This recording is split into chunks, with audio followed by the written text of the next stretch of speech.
Clara May Thornton pressed her palm against the frozen train window and watched her reflection disappear into the Wyoming snow. 19 years old. Traded for $40 and a promise her aunt would never have to see her face again.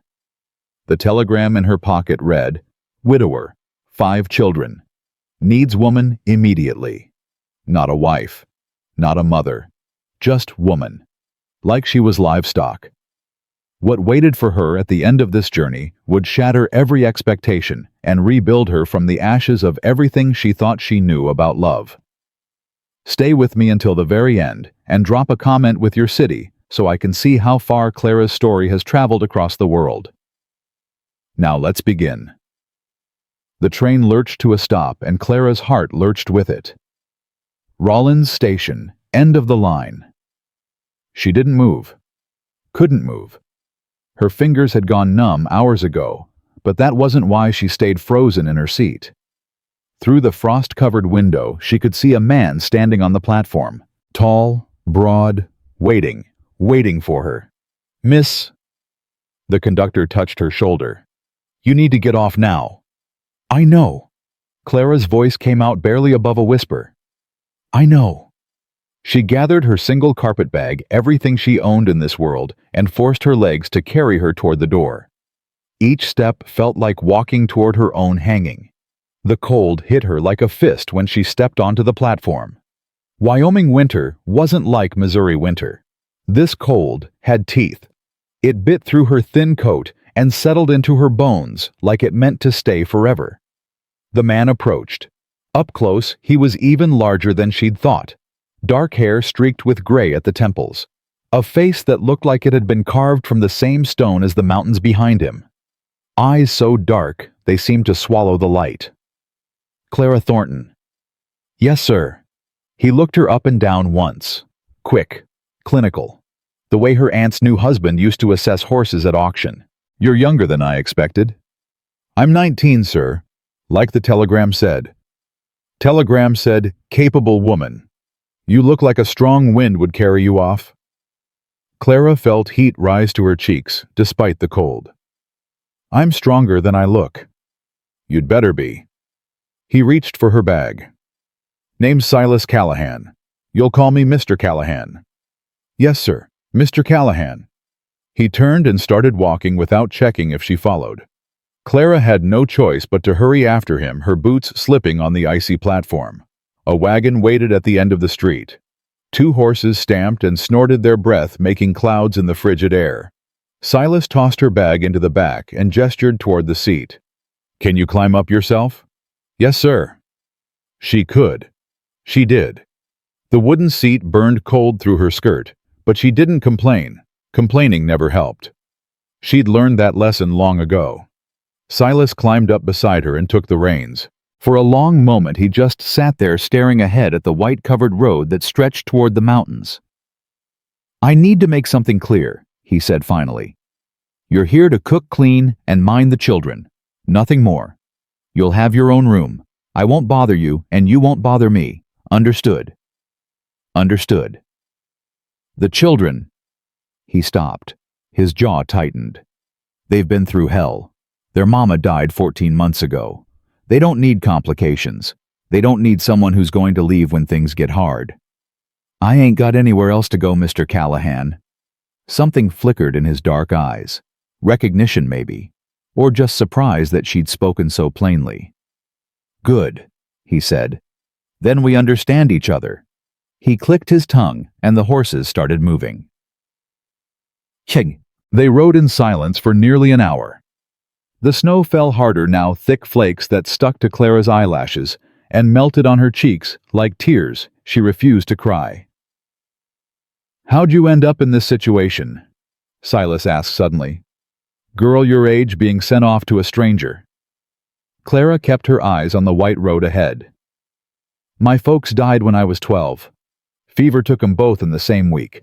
I went to live with my aunt. And she got remarried last spring. Her new husband didn't want another mouth to feed." Clara's voice stayed flat, steady. She'd had years to practice keeping the pain out of it. "He saw your advertisement in the paper. said it was the perfect solution to his problem.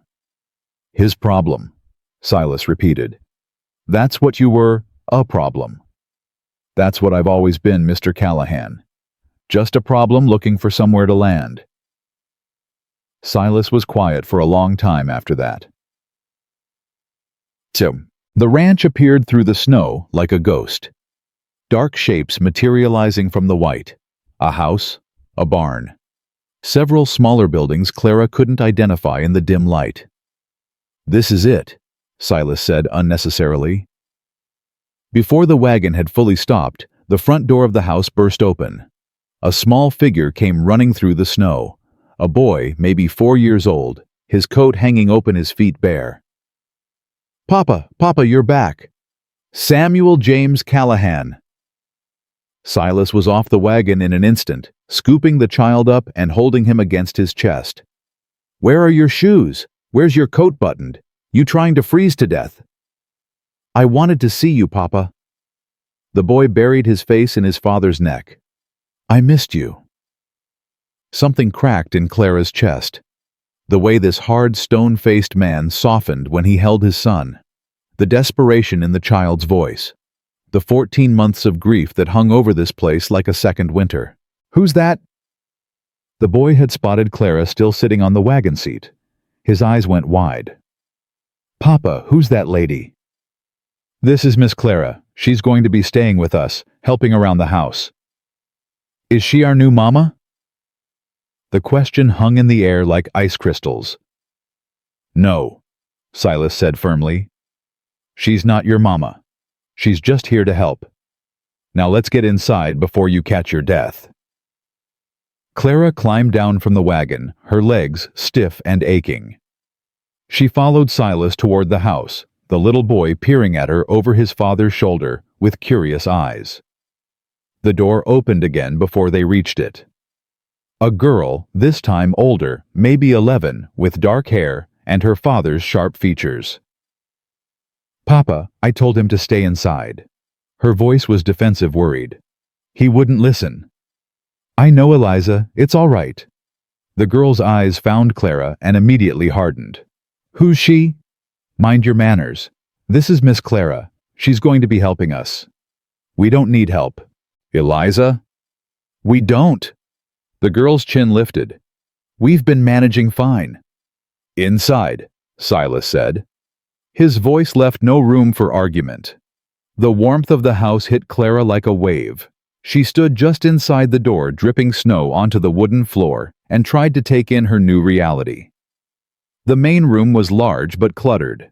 Dishes stacked by a basin. Laundry draped over chairs.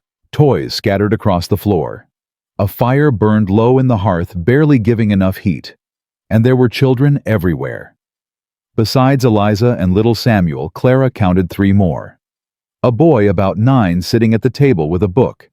A girl perhaps 7 holding a doll and watching Clara with wide, wary eyes. And a baby maybe 18 months sitting on a blanket by the fire chewing on a wooden block. 5 children. 5 motherless children in a house that had forgotten how to function. This is Thomas, Silas said, nodding toward the reading boy. He's 9. Lily there is 7, and the baby is Sarah. She's nearly 2. She ain't a baby anymore, Papa, Eliza corrected. She's walking and everything now. You've met Samuel. He's 4, and Eliza's 11. She's been running things since... Silas stopped. His jaw worked. She's been helping. I've been doing everything, Eliza muttered. Clara looked at the 11-year-old girl, this child who had clearly been carrying the weight of an entire household on her thin shoulders, and felt something shift inside her. That must have been hard, Clara said quietly, taking care of everyone. Eliza's eyes snapped to her, suspicious. I managed. I can see that. I ain't here to take over.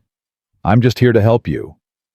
For a moment, something flickered in the girl's expression. Then it was gone, replaced by the same hard mask. We don't need your help, Eliza said again, but this time it sounded less like a statement and more like a prayer. Silas showed Clara to her room, a small space off the main area with a narrow bed, a chest, and a wash basin. Clean but bare. Functional. This was... He stopped, and Clara saw his hand tremble slightly as it rested on the doorframe. It's clean. There's extra blankets in the chest. Thank you, Mr. Callahan. He nodded once and left without another word. Clara sat on the edge of the bed and let out a breath she felt like she'd been holding since Missouri. Her hands were shaking. From cold or fear or exhaustion, she couldn't tell anymore. Through the thin walls, she could hear the family moving around. Silas's low voice, Eliza arguing about something, Samuel chattering, the baby starting to fuss. This was her life now. These strangers, this cold house, this arrangement that felt more like a transaction than a beginning. $40. That's what she was worth. $40 and the promise of someone to cook and clean. Clara pulled her mother's shawl from her bag and pressed it against her face, breathing in the scent that had long since faded. She didn't cry. She'd taught herself not to cry years ago, but she let herself grieve. For just a moment. For the girl she used to be, and the woman she was being forced to become. Then she stood up, straightened her dress, and walked out to face her new reality. The kitchen was chaos.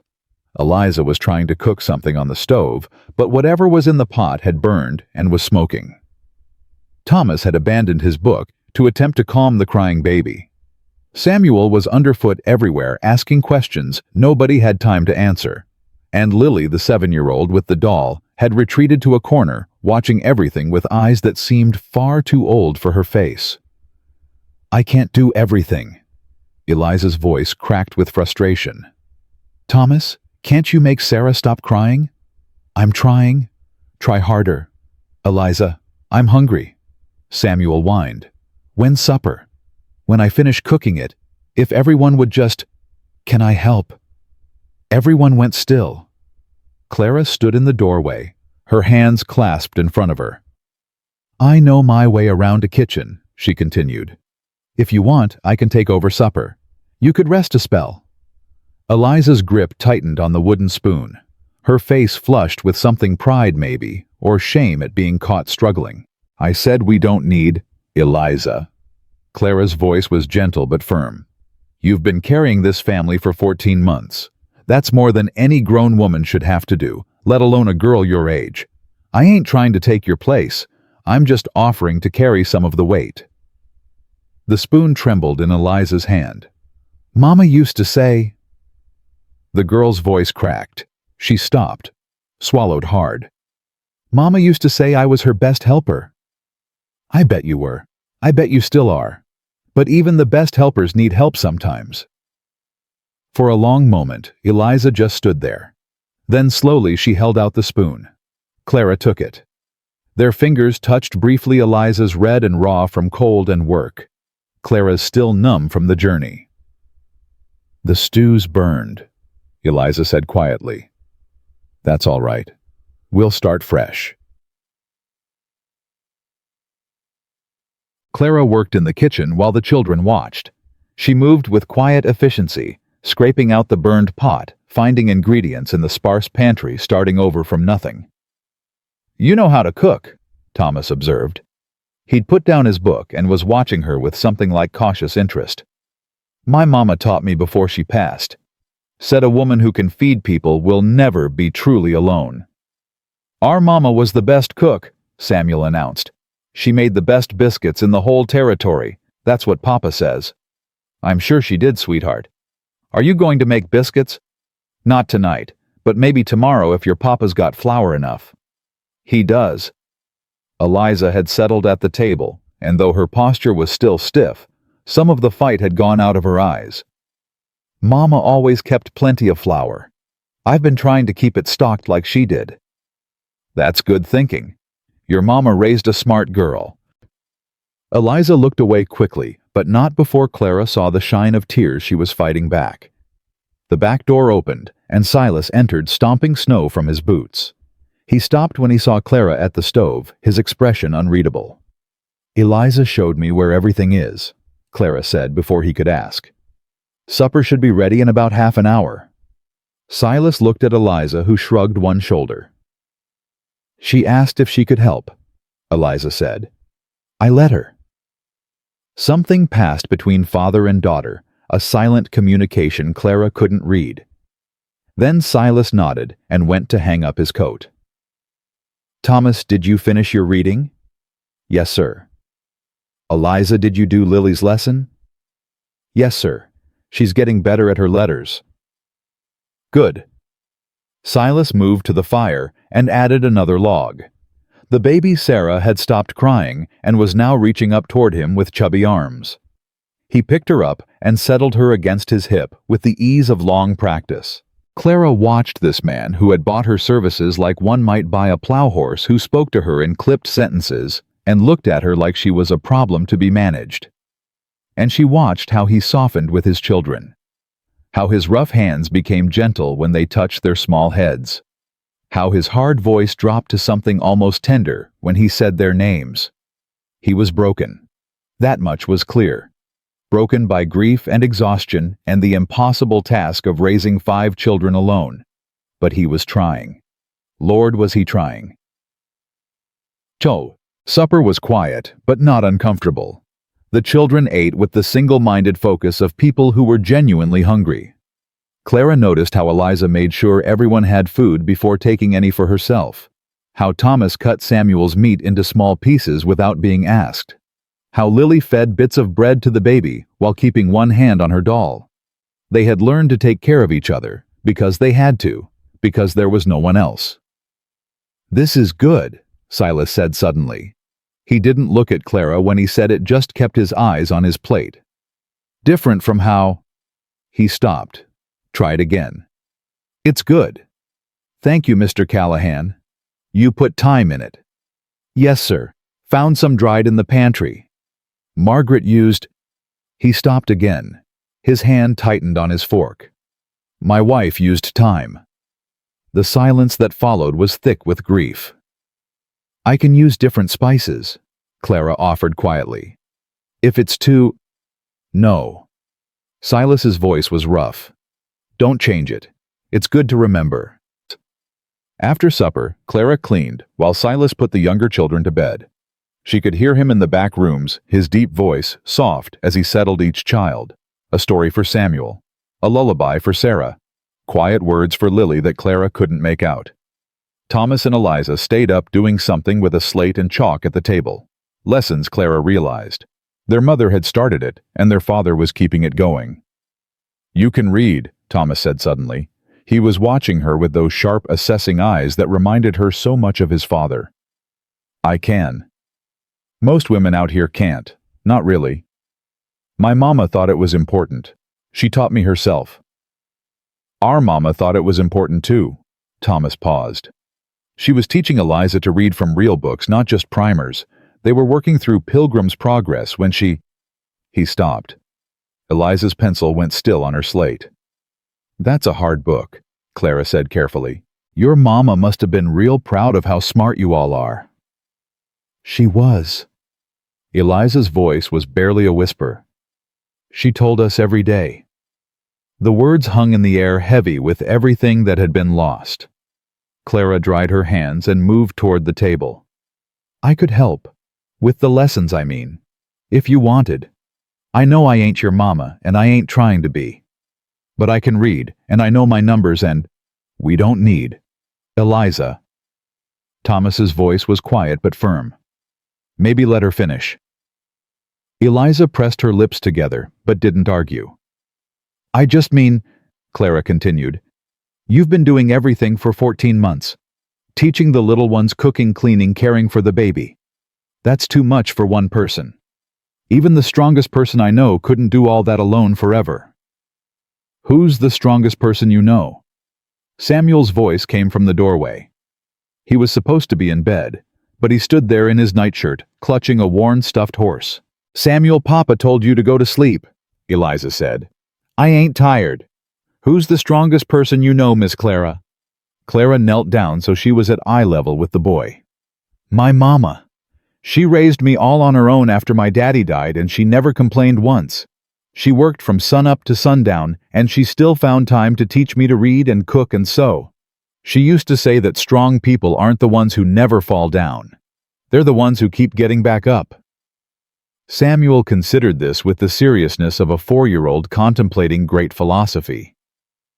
My mama was strong too, he said finally. She got real sick, but she kept smiling at us. Even at the end. Papa said she was smiling when she went to heaven. Clara felt her throat tighten. She sounds like a wonderful mama. She was the best.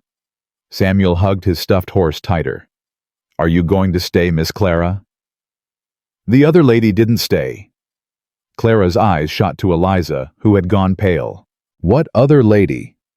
Mrs. Patterson from town, Thomas said flatly.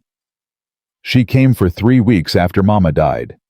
Said we were too wild and too much trouble. Left in the middle of the night.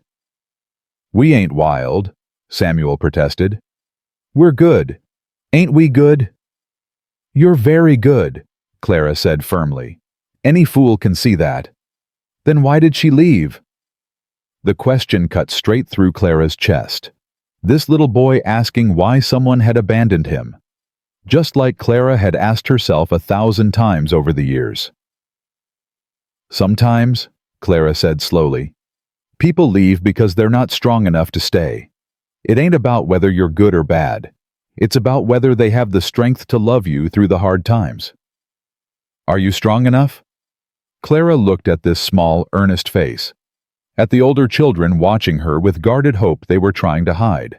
At this broken house full of broken hearts. I reckon we'll find out, she said. But I'll tell you this much, I ain't got anywhere else to go, and I ain't got anyone else who needs me, so I figure I might as well stay here and be needed by you. Promise. Samuel held out his pinky finger. Clara looked at that tiny finger for a long moment. Making a promise to a child wasn't something to do lightly. Children remembered promises. Children counted on them. She hooked her pinky around his. Promise. Later, after Samuel had finally been coaxed back to bed, and Thomas and Eliza had finished their lessons and retreated to their rooms, Clara sat alone in the quiet kitchen. The fire had burned low. The house had settled into the creaks and sighs of an old building holding against the cold. Outside, the wind howled, and snow continued to fall. Clara pulled a folded piece of paper from her pocket. She'd found it earlier, tucked in the flour tin. The handwriting was feminine, careful. For whoever finds this, the sourdough starter is in the blue crock. Feed it every 3 days. The children love sourdough pancakes on Sunday mornings. It makes them smile. Clara read the words again and again. A woman who had known she was dying. A woman who had left notes around her kitchen hoping someone would find them. Hoping someone would keep her family fed. Keep her children smiling. Keep the small traditions alive. Clara pressed the note against her heart and made a silent promise not to the children, but to the ghost of the woman who had loved them first. I'll take care of them, she thought. I'll learn what they need. I'll keep them smiling. She didn't know if she could. Didn't know if she was strong enough, good enough, capable enough. But she was going to try. The bedroom door opened, and Clara quickly tucked the note away. Silas stood in the doorway, his expression unreadable in the dim light. You're still up. Just finishing some cleaning, Mr. Callahan. He nodded but didn't leave. For a moment he just stood there looking at her like he was trying to solve a puzzle. Samuel says you made a promise to stay. Clara's heart stuttered. I did. You shouldn't have done that. He'll hold you to it. I know. And if you leave anyway, if it gets too hard and you run off like the Patterson woman. Clara stood, met his dark eyes directly. Then I'll be breaking my word to a child who's already had too much broken. I know exactly what that means, Mr. Callahan. I ain't the kind of woman who makes promises she can't keep. Silas studied her for a long moment. Why'd you really come here? He asked finally. Pretty girl like you, young as you are, you could have found work somewhere easier. A shop in town, a hotel, something that didn't involve being stuck on a ranch in the middle of nowhere with a broken-down widower and 5 children. Because no one else wanted me. The words came out before Clara could stop them, raw, honest. Because I've spent 7 years being told I was worthless. Because my aunt's husband looked at me like I was dirt on his shoe and said I was lucky anyone would take me at all. Because...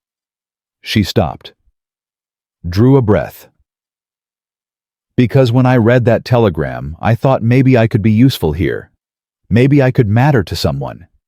Even if it was just for cooking and cleaning. Even if it was just being another pair of hands.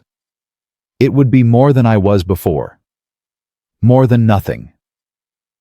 Silas was quiet for a long time. "You're not nothing," he said finally. His voice was gruff, almost grudging. "Anyone who told you that was a damn fool." It was the kindest thing anyone had said to Clara in years. "Thank you, Mr. Callahan." He nodded once. "Breakfast is at dawn. Don't be late. Don't be..." Then he was gone, disappearing into his room and closing the door behind him. Clara stood alone in the quiet house, surrounded by the sleeping breaths of 5 children and the howling wind, and the ghost of a woman who had loved this family. Tomorrow, she would learn the rhythms of this place. Learn what each child needed. Learn how to exist in this strange new life. But tonight, she let herself feel something she hadn't felt in a very long time. Hope. Small and fragile as a candle flame in a blizzard, but there nonetheless. She was here. She was needed. She had made a promise. And Clara May Thornton was not the kind of woman who broke her promises. Dawn came with the sound of a baby crying. Clara was out of bed before her eyes were fully open, her feet hitting the cold floor, her body moving toward the sound before her mind caught up. She found Sarah standing in her crib, face red, tears streaming down her cheeks. "Shh, little one. Shh." Clara lifted the baby and felt the heat radiating from her small body. Wet diaper, empty belly, 14 months of waking up without a mother's arms. "I got you," Clara whispered. "I got you now." "You're not supposed to touch her." Clara turned. Eliza stood in the doorway, her dark hair tangled from sleep, her eyes hard. She was crying. "I always get her in the morning. That's my job." "I didn't mean to step on your toes, Eliza. I just heard her and..." "You heard her." Eliza crossed the room and held out her arms. "Give her to me." Clara hesitated. The baby had stopped crying. Her small fist was curled around Clara's collar, holding tight. "Eliza, I think she's..." "Give her to me." Clara handed Sarah over. The moment she did, the baby started wailing again, reaching back toward Clara with desperate hands. Eliza's face crumpled. Just for a second. Then the hard mask was back. "She doesn't know what she wants." Eliza said, her voice tight. "She's just confused." "I'm sure that's all it is." But they both knew it wasn't. Clara watched Eliza carry the screaming baby toward the kitchen, her thin shoulders set with determination, her whole body radiating a grief too big for an 11-year-old to carry. This wasn't going to be easy. Clara had known that, but knowing and feeling were 2 different things entirely. Silas appeared from his room already dressed for work. His eyes took in the scene, Eliza with the crying baby, Clara standing alone, and something flickered across his face. "Problem?"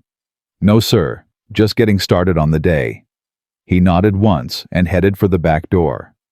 "I'll be in the barn. Thomas, you're with me. Breakfast in an hour."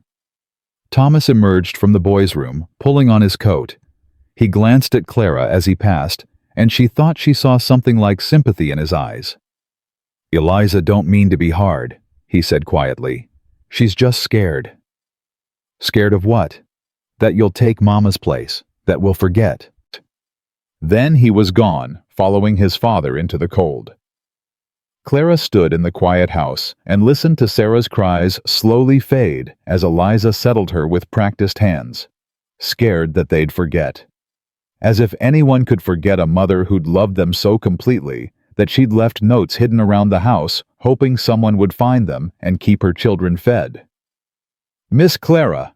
Samuel appeared at her elbow, still in his nightshirt, his stuffed horse dangling from one hand. I'm hungry. Clara smiled down at him.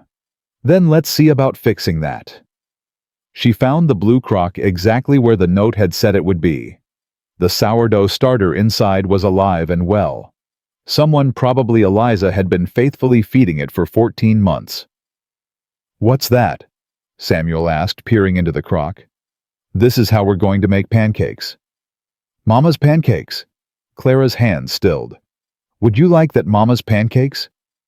Samuel nodded so hard his whole body shook. Mama made 'em every Sunday, with honey. She said Sundays were for sweet things.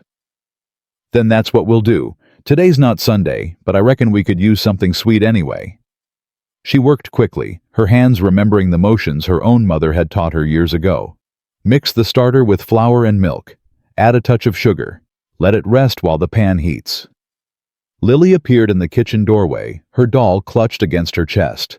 She didn't speak. Clara had noticed the girl rarely did, but she watched every move Clara made with those old, cautious eyes. You want to help? Clara asked gently. Lily shook her head. That's all right. You can just watch if you like. The girl didn't move closer, but she didn't retreat either. Small progress. Clara would take it. Eliza came in with Sarah on her hip. The baby had stopped crying and was now sucking on her fist, her eyes drooping with exhaustion. What are you doing? Making pancakes. Eliza's whole body went rigid. Those are Mama's, that's Mama's starter. I know. I found a note. What note? Clara pulled the paper from her pocket and held it out. Eliza took it with her free hand, her eyes scanning the familiar handwriting. Her face went pale. Where did you find this? In the flour tin. I reckon your mama left it there hoping someone would. Don't. Eliza's voice cracked. Don't talk about what Mama hoped. I'm sorry, I didn't mean to. You don't get to make her pancakes. You don't get to use her starter. You don't get to. Eliza's voice broke completely. Tears spilled down her cheeks. You don't get to be her. Clara set down the bowl and took a step toward the girl. Eliza, I'm not trying to be her. I could never be her. I'm just trying to help. We don't need your help. Yes, you do. Clara kept her voice gentle but firm. You've been doing everything for 14 months and you're exhausted. I can see it in your eyes. I can see it in the way your hands shake when you think no one's looking. You're 11 years old and you've been trying to be a mother to 4 children while grieving your own mama. Shut up. That's too much for anyone. It's too much for a grown woman. It's way too much for a little girl. I'm not a little girl. You are. Clara took another step closer. And that's not a bad thing. You're supposed to be a little girl. You're supposed to have someone taking care of you, not the other way around. Eliza was crying openly now, her body shaking with sobs she'd been holding back for over a year. Sarah started fussing again, picking up on her sister's distress. I can't, Eliza gasped. I can't do it anymore. I'm so tired. I'm so tired and nobody sees how hard I'm trying. Clara closed the distance between them and wrapped her arms around both girls, Eliza and the baby together. For a moment, Eliza resisted, her body stiff with 14 months of learned self-reliance. Then she collapsed against Clara's shoulder and wept. I see, Clara whispered. I see how hard you've been trying. And I'm so proud of you. Your mama would be so proud of you. You didn't know her. I know what she left behind. And anyone who could raise a girl like you must have been something special. They stood there for a long time, the pancake batter forgotten, the fire burning low, while Eliza cried out grief she'd been carrying alone for far too long. Samuel and Lily watched from the doorway, their eyes wide. They'd never seen their big sister cry, not once in 14 months. Eliza had always been the strong one, the one who held everything together. But even the strongest people need to fall apart sometimes. When the tears finally slowed, Eliza pulled back and wiped her face with her sleeve. Her eyes were red and swollen, but something in them had changed. Some of the hardness had cracked open, letting light through. "I'm sorry," she said quietly. "Don't be. You got nothing to be sorry for." "The pancakes are probably ruined now." Clara looked at the bowl of batter. "Nah, just needs a good stir. You want to help me finish them?" Eliza hesitated. Then she nodded. They worked side by side at the stove, not speaking much, but something had shifted between them. When the first pancake came off the griddle, golden and perfect, Eliza stared at it like she was seeing a ghost. "That looks just like Mama's." I followed her note exactly. Eliza picked up the note again and read it once more. Her thumb traced over her mother's handwriting. "She knew," Eliza whispered. "She knew she wasn't going to make it. That's why she left these." Clara didn't know what to say to that. What could anyone say to a child who had just realized her mother had spent her dying days leaving breadcrumbs of love for whoever came after? "Can I keep this?" Eliza asked. "The note." "Of course. It was meant for you anyway." Eliza folded the paper carefully and tucked it into her pocket, right over her heart. The back door opened, and Silas came in with Thomas, both of them red-faced from the cold. Silas stopped short when he saw Eliza's tear-stained face. "What happened?" "Nothing, Papa." Eliza's voice was steady now. "Miss Clara's teaching me to make Mama's pancakes." Silas's eyes went to Clara, then to the griddle, then back to his daughter. Something passed across his face, pain maybe, or gratitude, or some complicated mix of both. "That's so." "Yes, sir." He nodded slowly. "Well, smells good." They sat down to breakfast together, all 7 of them around the big table. The pancakes disappeared fast, even Sarah gnawing on a torn piece with her 2 front teeth. Samuel declared them almost as good as Mama's, which Clara understood was the highest praise he knew how to give. And Eliza, for the first time since Clara had arrived, smiled. After breakfast, Silas pulled Clara aside while Eliza did the dishes. "What happened this morning?" "She needed to cry." "Eliza doesn't cry." "She does now." Clara met his eyes. "She's been holding that family together with nothing but willpower and grief. That kind of strength has a cost, Mr. Callahan. She needed someone to tell her it was okay to let go." Silas was quiet for a long moment. "Her mother used to do that," he said finally. "Give people permission to feel things. Sounds like she was a good woman." "She was the best woman I ever knew." His voice was rough. "And I couldn't save her. Couldn't do a damn thing but hold her hand while she—" He stopped. His jaw worked. "I'm sorry," Clara said quietly. "I can't imagine how hard that was." "No, you can't." He turned away. "I've got work in the barn. Keep an eye on the children." Then he was gone, leaving Clara alone with the echo of his grief. The morning passed in a blur of activity. Clara learned that Lily wouldn't speak to strangers, but would whisper to her doll, who apparently served as a translator. She learned that Samuel asked approximately 1,000 questions an hour and considered silence a personal challenge. She learned that Thomas was quiet and watchful, always reading when he wasn't working, always observing when he wasn't reading. And she learned that Sarah the baby had decided Clara was acceptable. The little girl kept reaching for her whenever Clara passed, making grabbing motions with her chubby hands. "She doesn't do that with most people," Thomas said, watching his baby sister cling to Clara's finger.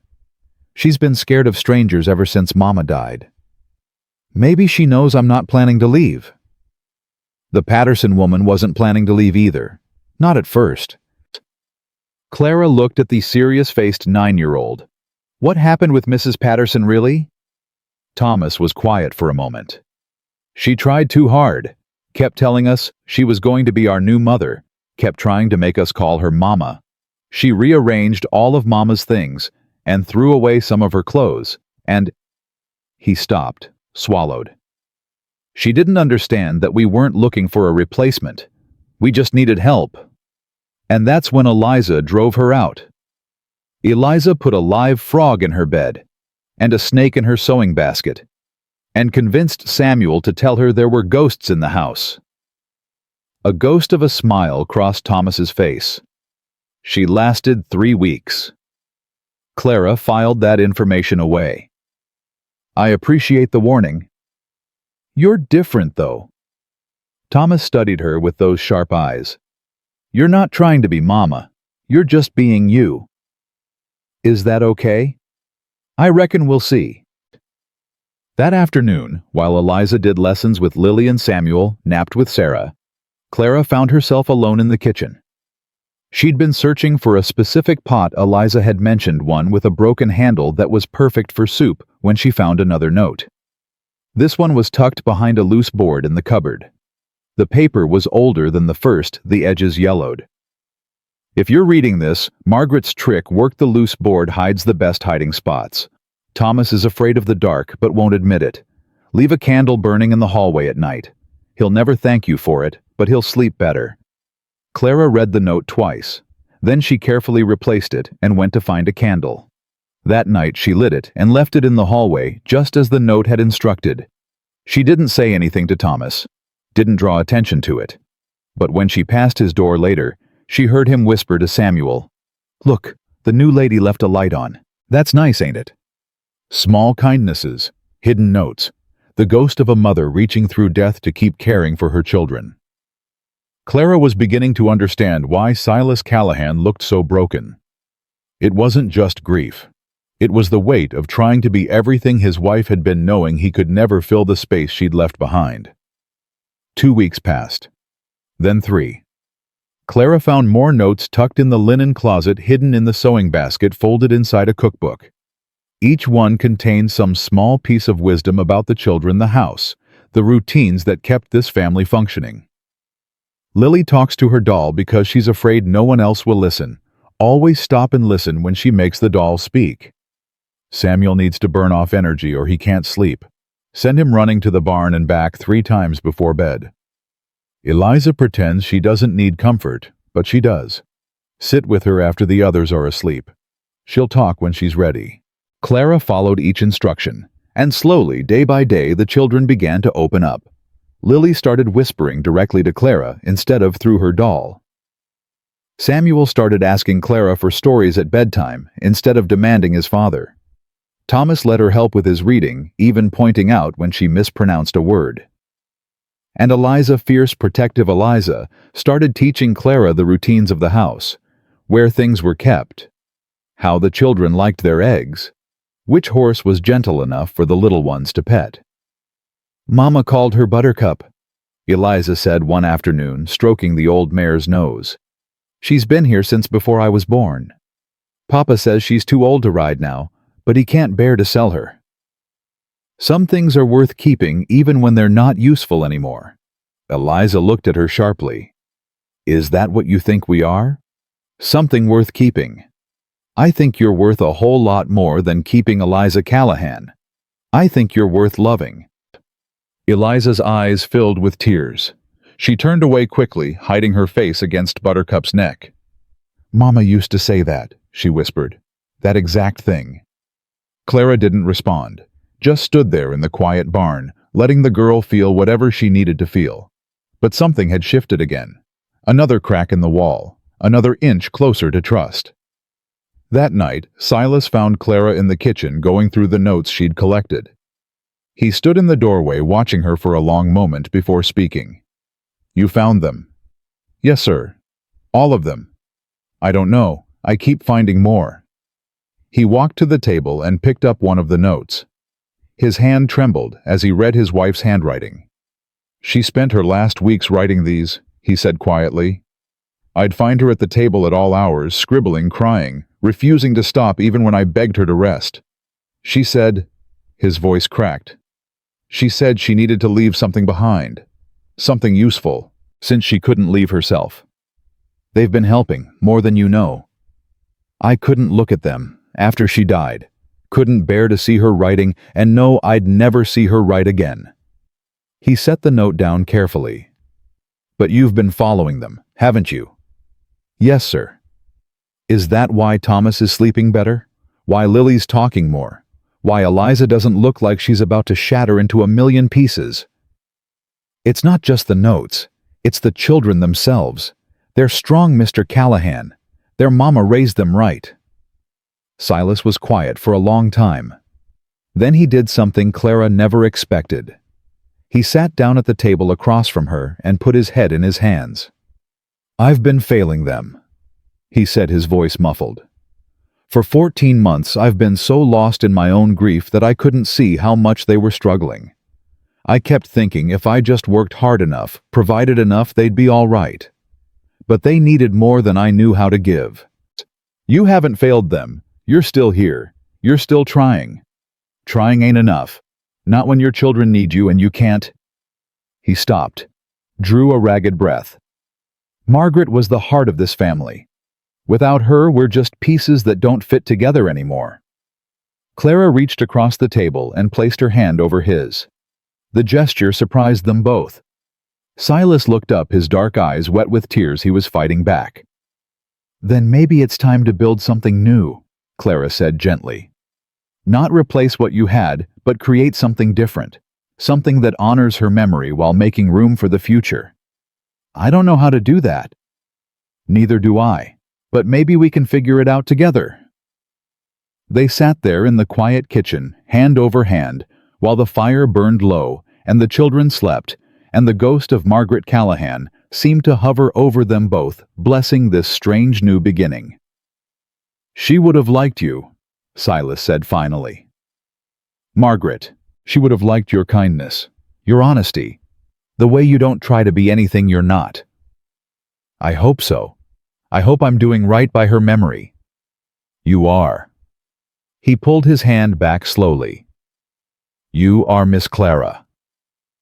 He stood to leave, then paused at the doorway. My children are starting to love you. I can see it happening. And I need you to understand, if you leave now after they've opened their hearts to you, it'll destroy them. Whatever you think you signed up for, it's more now. It's everything. I know. Do you? Clara met his eyes directly. I know that Samuel asks me for goodnight kisses. I know that Lily told her doll she hopes I stay forever. I know that Thomas left a book on my pillow, his favorite book, because he wants me to read it. I know that Eliza calls me Miss Clara, but she means something warmer.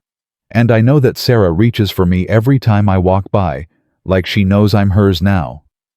Her voice shook with the weight of it. I know what I'd be destroying if I left Mr. Callahan. And I'm telling you right now, I'm not going anywhere. These children are mine now. Maybe not by blood, maybe not by law, but by choice. And I don't abandon the people I choose. Silas stared at her for a long moment. Then slowly he nodded.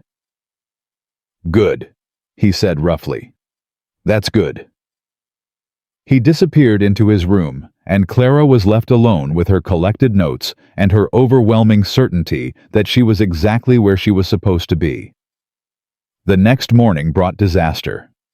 Clara woke to screaming, not a child's cry. Silas's voice ragged with panic, calling from the yard. Thomas! Thomas!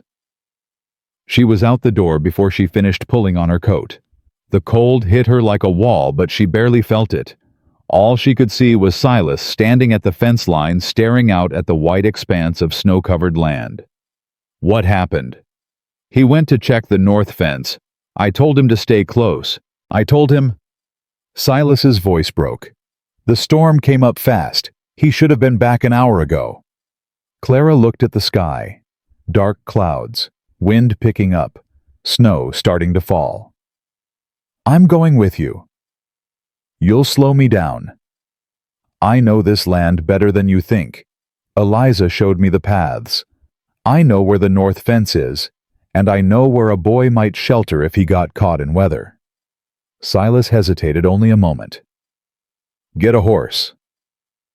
They rode out together into the building storm, leaving Eliza in charge of the younger children with strict instructions to keep everyone inside. The wind cut through Clara's coat like it was nothing, and the snow made it impossible to see more than a few feet ahead. "Thomas!" Silas shouted into the white void. "Thomas!" No answer. Just the howl of the wind and the pound of their horses' hooves. They searched for what felt like hours. The cold worked its way into Clara's bones until she couldn't feel her hands anymore, couldn't feel her face. But she kept going, kept calling, kept scanning the white landscape for any sign of a 9-year-old boy who might be freezing to death.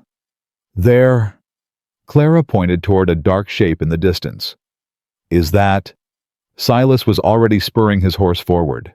Clara followed her heart, hammering against her ribs. It was the old shepherd's cabin, the one Eliza had mentioned abandoned years ago, but still standing.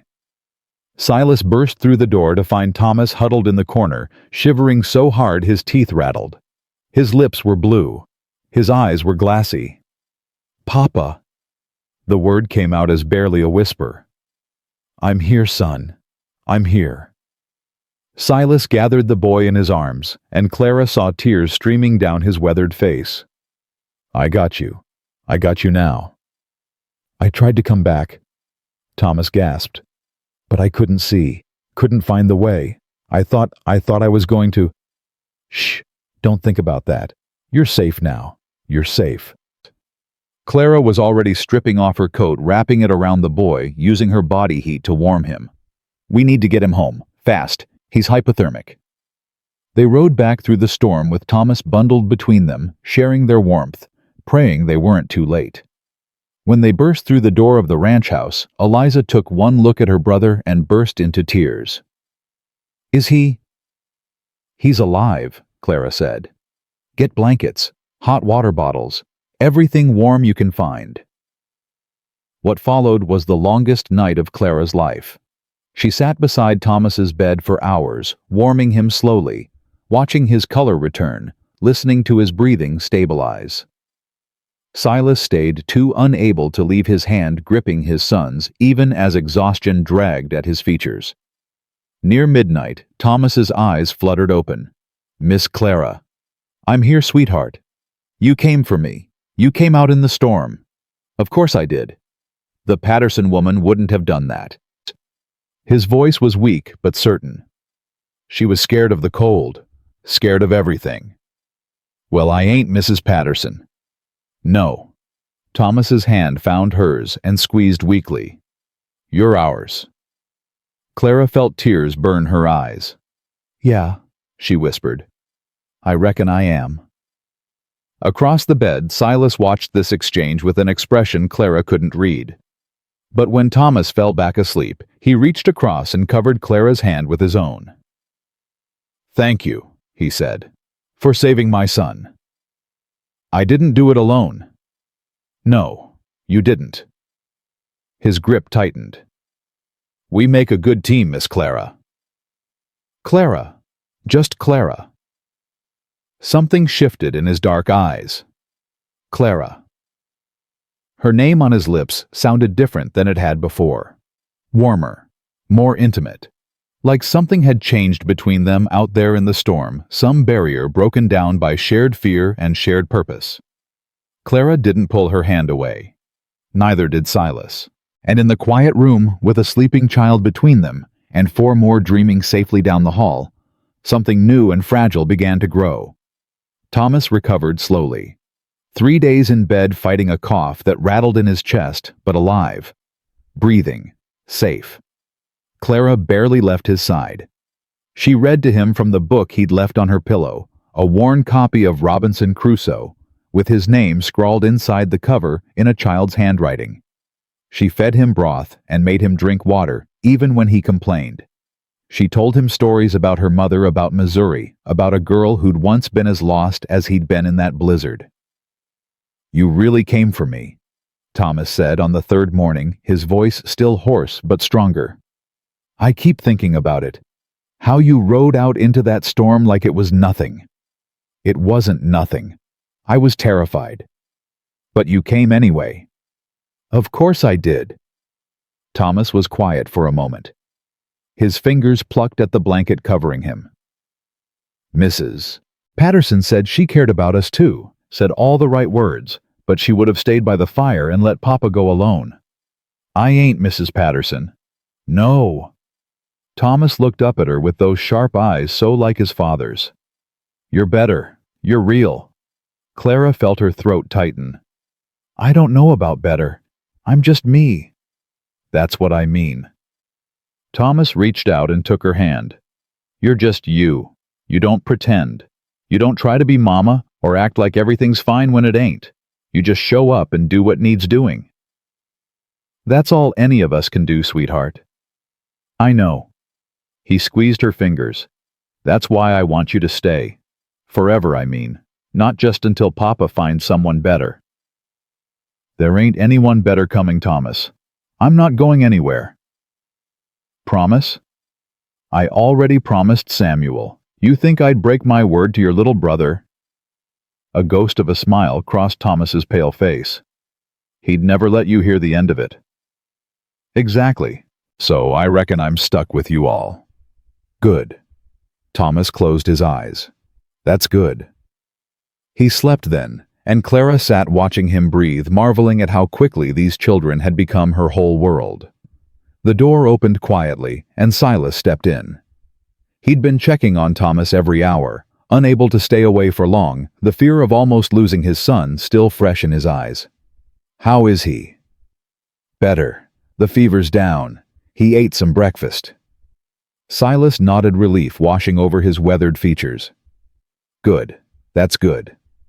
He stood there awkwardly, like he wanted to say something more, but couldn't find the words.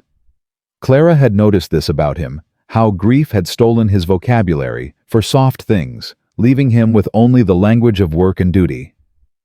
You should rest, she said. You've barely slept since we brought him home. Can't sleep.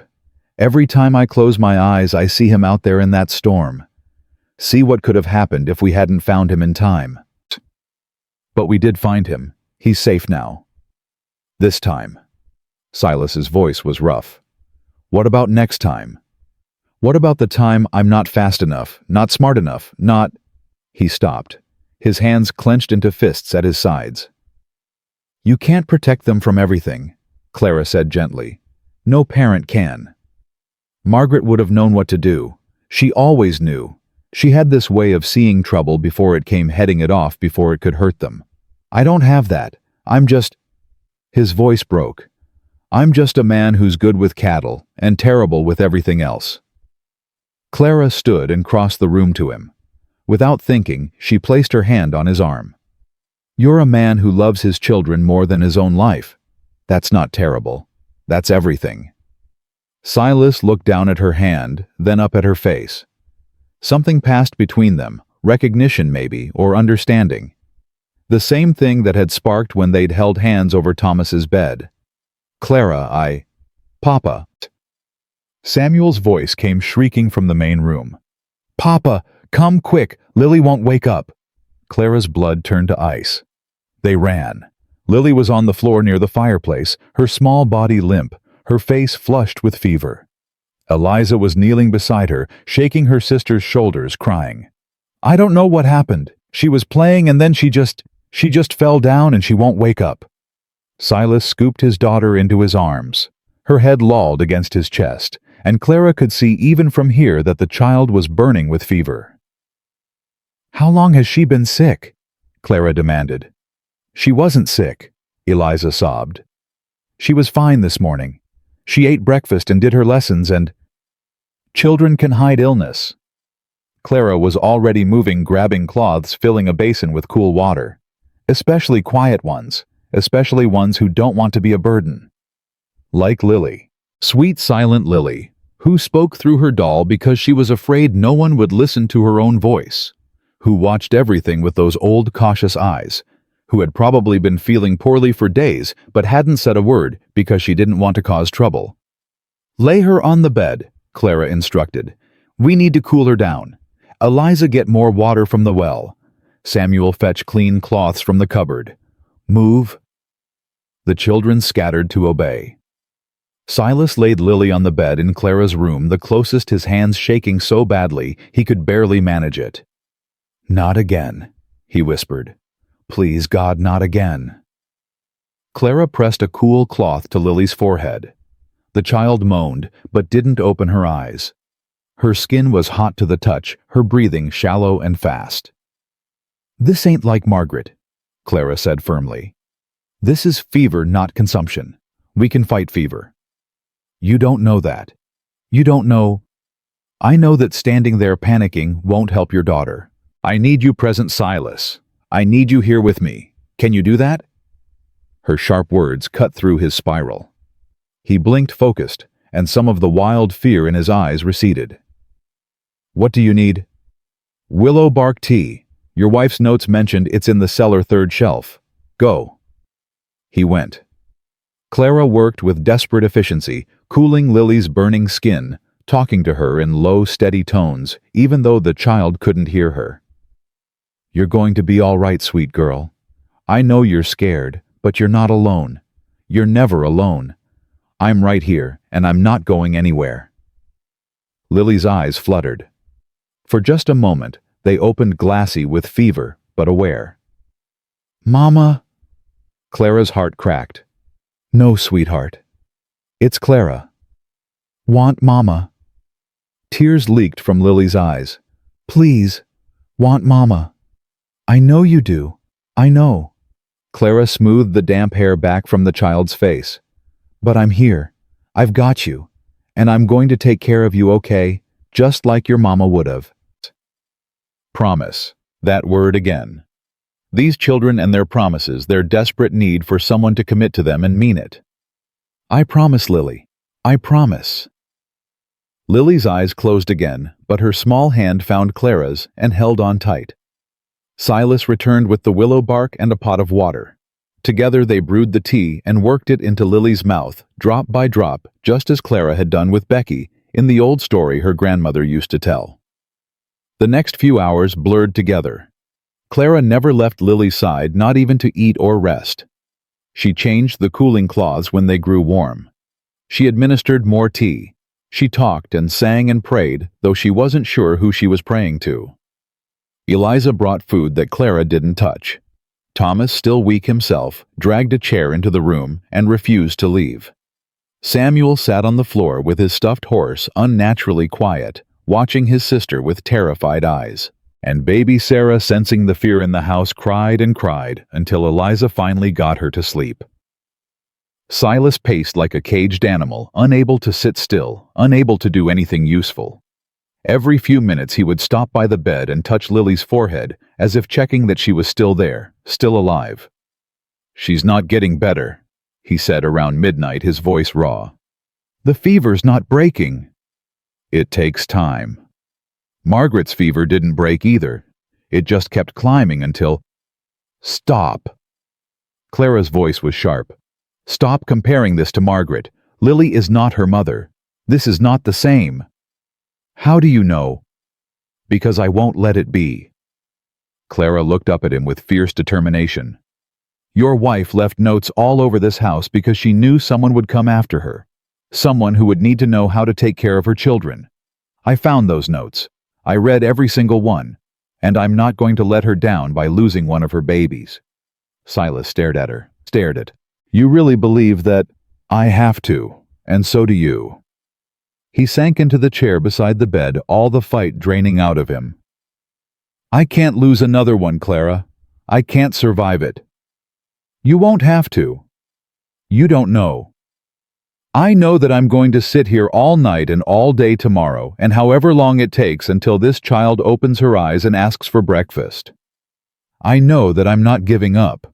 And I know that you're not either, because these children need their father, and you don't get to fall apart.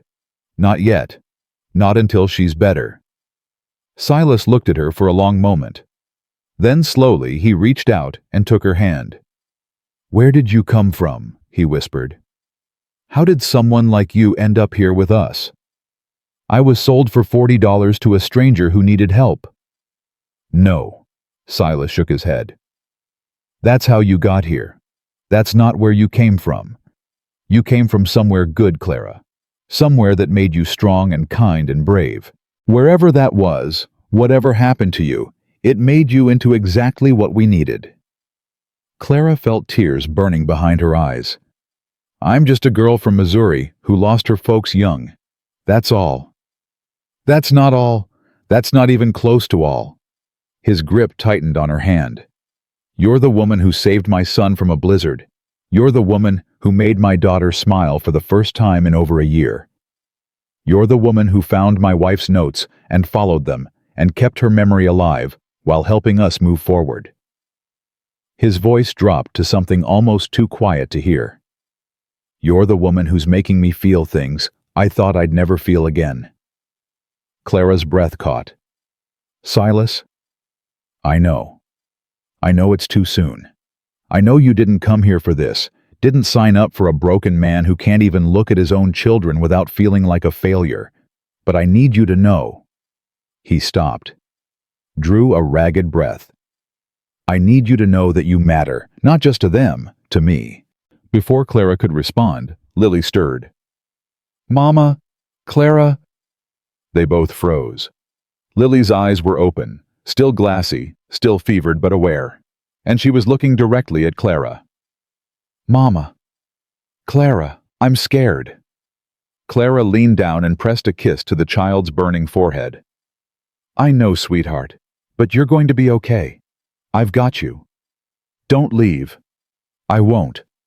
Promise. Clara felt Silas's hand tighten around hers. Felt the weight of what was being asked, not just by this sick little girl, but by all of them. The whole family reaching out in the dark, asking her to stay. I promise, Lily. I promise I won't leave. Not ever. The fever broke just before dawn. Clara felt it happen the moment Lily's skin cooled beneath her hands, the moment her breathing eased into something deeper and more restful. She had been awake for nearly 24 hours, her eyes burning with exhaustion, her body aching from sitting in the same position all night. But when Lily opened her eyes and said, I'm hungry, Clara felt like she could run a marathon. Thank God. Silas's voice cracked with relief. Thank God. Eliza burst into tears. Thomas put his arm around Samuel, who had fallen asleep on the floor and was just waking up. And baby Sarah, as if sensing the change in the house's mood, let out a happy gurgle from her crib. Clara laughed. Actually laughed, the sound bubbling up from somewhere deep inside her. Let's get this girl some breakfast. The morning that followed was the most chaotic Clara had experienced since arriving at the Callahan Ranch.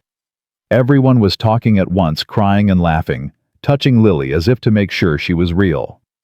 Samuel declared it the best day ever and demanded pancakes to celebrate. Thomas smiled more than Clara had ever seen him smile. And Eliza, fierce, protective Eliza, wrapped her arms around Clara and held on tight. Thank you, she whispered. Thank you for saving her. I didn't save her. Her body fought the fever. I just helped. You stayed. You promised her you wouldn't leave, and you stayed. Eliza pulled back and looked at Clara with eyes that were finally completely unguarded. That's what saving is, being there when someone needs you. Clara tucked a strand of dark hair behind the girl's ear. You would have done the same. I tried, before, when Mama was sick. Eliza's voice dropped. I stayed with her every night, held her hand, promised I wouldn't leave. But she still, her voice broke. Some things we can't control, Clara said gently. Your Mama was very sick, but you being there that mattered to her. I know it did. How do you know? Because she left those notes, all those notes hidden around the house. That's not something a woman does if she thinks her children don't love her. That's something a mother does when she knows she's loved and wants to leave something behind to keep that love going. Eliza wiped her eyes. I found another one yesterday, in the cellar behind the preserves. What did it say? It said. Eliza pulled a folded paper from her pocket.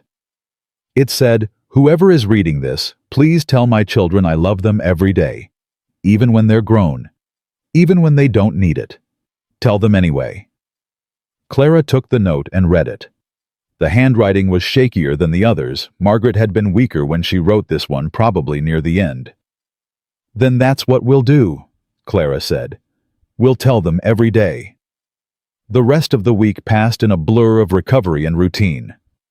Lily grew stronger each day, eating everything Clara put in front of her, talking more than she had in months. She'd even started speaking directly to people instead of through her doll. "I think she just needed to know someone was listening," Thomas observed one afternoon. "Really listening, not just pretending." "We were listening," Eliza protested. "Were we, or were we so busy surviving that we forgot to pay attention?" It was a hard question. Clara watched the older children wrestle with it, watched them realize how much they'd missed in their grief-fueled attempts to keep the family functioning. Silas wrestled with it too. Clara could see him looking at his children differently now, really seeing them noticing things he'd been too broken to notice before. "Samuel's outgrown his boots," he said one evening, watching the boy run across the room. "When did that happen?" "About 2 months ago, according to Eliza. She's been stuffing newspaper in the toes." Silas closed his eyes. "I should have seen that. I should have noticed." "You've had a lot on your mind." "That's not an excuse. They're my children. I should know when they need new shoes." "You know now. That's what matters." He looked at her with an expression she'd come to recognize, gratitude mixed with something deeper, something that made her pulse quicken. "You see everything," he said. "How do you do that?" "I pay attention. It's a habit. When you grow up not being wanted, you learn to watch people carefully. Figure out what they need before they know they need it. Keeps you useful." "That's a hell of a way to grow up." "It's the way I grew up. Can't change it now." "No." Silas stepped closer. "But maybe you can stop surviving and start living. Maybe we both can." Clara's breath caught. "What are you saying?" "I'm saying—" He stopped, started again. "I'm saying that I've been a coward. I've been watching you love my children, watching you save them, watching you become part of this family, and I've been too scared to admit what that means." "Silas, let me finish, please." Clara nodded, her heart pounding. "When Margaret died, I thought I died with her. I thought whatever part of me knew how to love, how to hope, how to believe in good things, I thought it was buried with her. And for over a year, I've been walking around like a ghost, just going through the motions, trying to keep my children alive, but not really living myself." His voice dropped. "And then you came. You walked into my house wearing a thin coat that wouldn't keep out the cold, carrying everything you owned in one bag, and you looked at me like I was a man worth working for, worth staying for, and something started waking up inside me. I didn't do anything special. I just did what needed doing. That's what's special about you. You don't try to be special. You just are." He reached out and touched her face, his calloused hand gentle against her cheek. "Clara, I'm not asking you to replace Margaret. I'm not asking you to be something you're not. I'm just asking you to stay. Not as a housekeeper, not as a convenience. As what? As mine." His voice was barely a whisper. "As ours. As the woman this family needs, and the woman He stopped, swallowed hard. "The woman I'm falling in love with." Clara felt the words land in her chest like stones dropped into still water. Ripples spreading outward, changing everything. "You barely know me. I know you better than I've known anyone in my life. I know you're brave enough to ride into a blizzard. I know you're kind enough to follow a dead woman's notes. I know you're strong enough to stay up all night saving a child who isn't yours by blood, but is yours in every way that matters." His thumb traced her cheekbone. "I know you cry when you think no one's watching. I know you sing when you're doing dishes. I know you read stories to my children with voices for all the characters, and you always give the villain a funny accent that makes Samuel laugh." Clara felt tears spilling down her cheeks. "You noticed all that. I notice everything about you. I can't help it. You're the first thing I think about when I wake up, and the last thing I think about before I sleep. And I know I'm not what you signed up for. I know I'm older and broken, and I come with 5 children who need more than any woman should have to give." Don't talk about them like they're a burden. They're not. But I know how it looks from the outside. I know what you could have if you went somewhere else. Someone younger. Someone without all this baggage. I don't want someone else. The words came out before Clara could stop them. I don't want somewhere else. I want here. I want them. I want... She stopped, took a breath. I want you. Silas stared at her like she'd just told him the sky was green. You do. I didn't expect to. I came here expecting to cook and clean and keep my head down and try not to get sent away. I didn't expect to fall in love with 5 children who've been through hell. I didn't expect to find notes from a ghost who's been guiding me all along. And I definitely didn't expect to fall in love with a widower who looks at me like I'm the answer to a prayer he forgot he was praying. Clara. But here I am, and here you are, and I'm tired of pretending I don't feel what I feel. I'm tired of being careful. I spent 7 years being careful, keeping my head down, trying not to take up too much space. I don't want to do that anymore. I want to be loved. I want to matter.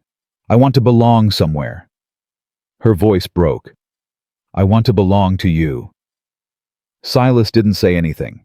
He just pulled her into his arms and held her like she was something precious, something he'd been searching for without knowing it. Clara buried her face in his chest and let herself cry, really cry for the first time in years. They stood there for a long time, wrapped around each other, letting the walls they'd built crumble into dust. I love you, Silas said finally, his voice rough against her hair. God help me, I love you. I love you too. I don't know how to do this right. I don't know how to be what you deserve. Then we'll figure it out together. That's how families work. He pulled back enough to look at her face. Families. That's what we are now, ain't it? You, me, and 5 children who've already stolen my heart. Silas smiled. It was small and uncertain, like a muscle remembering how to work after a long sleep. But it was real. Yeah, he said. That's what we are. He leaned down and kissed her forehead, gentle and reverent. Then her cheek. Then finally her lips. The kiss was soft, careful, like he was handling something fragile he didn't want to break.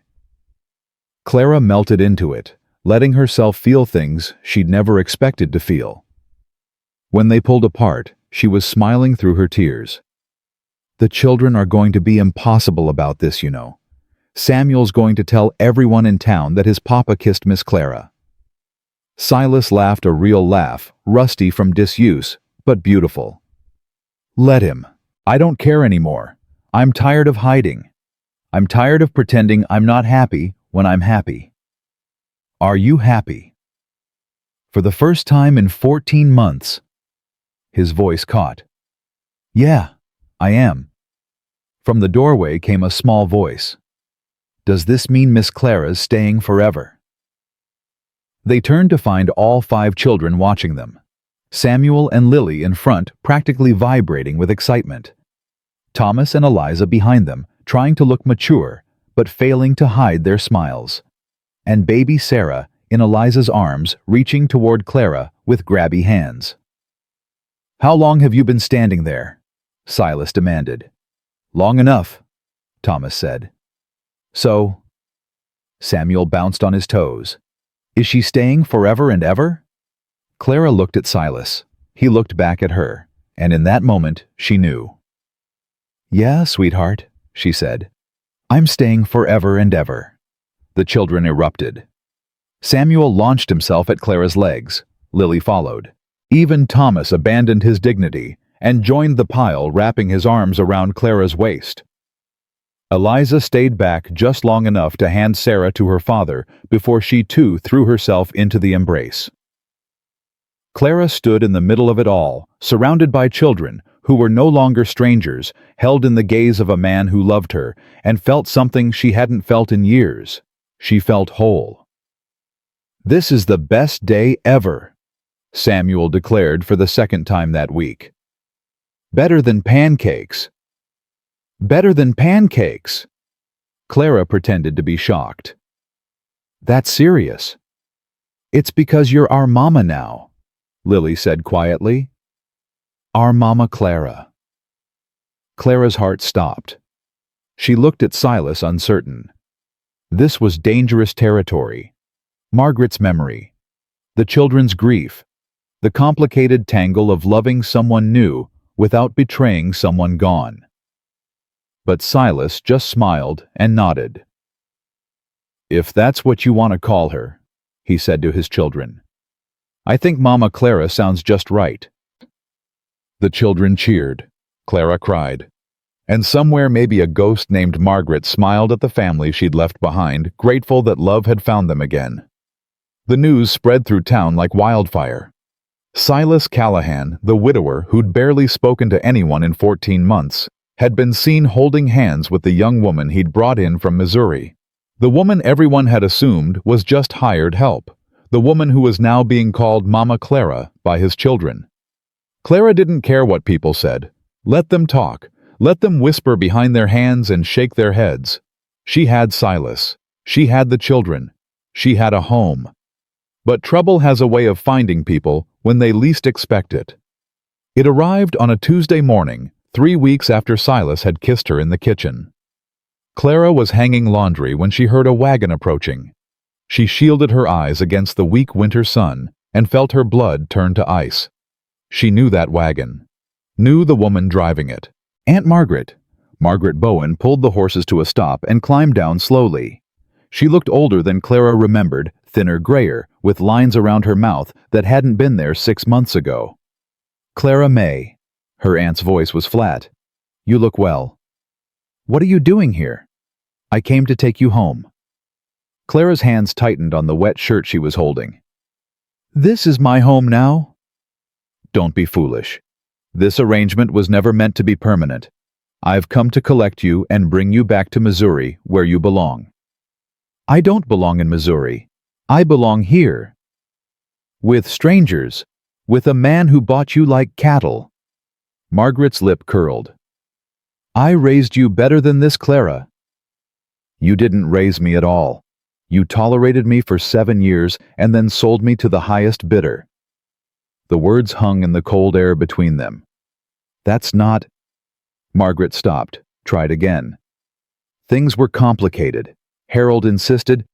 Where is Harold? Clara cut her off. Where's the husband you chose over your own niece? Margaret's face went pale. He's dead. Died of fever 3 weeks ago. Clara felt nothing. No grief, no satisfaction, nothing at all. I'm sorry for your loss. Are you? I'm trying to be. Margaret took a step closer. Clara, please. I made mistakes. I know I did. But Harold's gone now and I'm alone, and I need you to come home. You're my only family. I have a family now. 5 children who call me Mama. A man who loves me. A man who paid $40 for you like you were livestock. He paid $40 to give his children a mother, and he got one. Maybe not the way either of us expected, but that's what happened. Clara's voice was steady, strong. I'm not leaving Aunt Margaret. Not today. Not ever. You're a child. You don't know what you're saying. I'm 19 years old. I've survived more than most women twice my age, and I know exactly what I'm saying. The back door opened and Silas stepped out. He took in the scene. Clara standing defensive, Margaret looking desperate, and his expression hardened. Something wrong here. This is my aunt, Clara said. She's come to take me back to Missouri. Silas moved to stand beside Clara, his shoulder touching hers. That's so. Margaret lifted her chin. I'm Clara's family. Her real family. This arrangement you have, it's not proper. It's not right. Ma'am, with all due respect, you gave up any say in what's proper when you sold your niece to a stranger. I didn't sell her. $40. Silas's voice was cold. That's what you took for her. Don't come here pretending you care about what's proper. Margaret's face flushed with anger. How dare you speak to me that way? I'm a respectable... You're a woman who threw away the best thing that ever happened to her. Clara is kind and brave and strong, and you treated her like garbage. Now she's mine, and I'm not letting her go. Yours. Margaret laughed bitterly. She's not property, Mr. Callahan. No, she's not. She's the woman I love. Silas reached down and took Clara's hand. And if she'll have me, she's going to be my wife. Clara's heart stopped. Silas. I was going to wait. Find the right moment. Do it proper. He turned to face her, his dark eyes burning with intensity. But I reckon this moment's as good as any.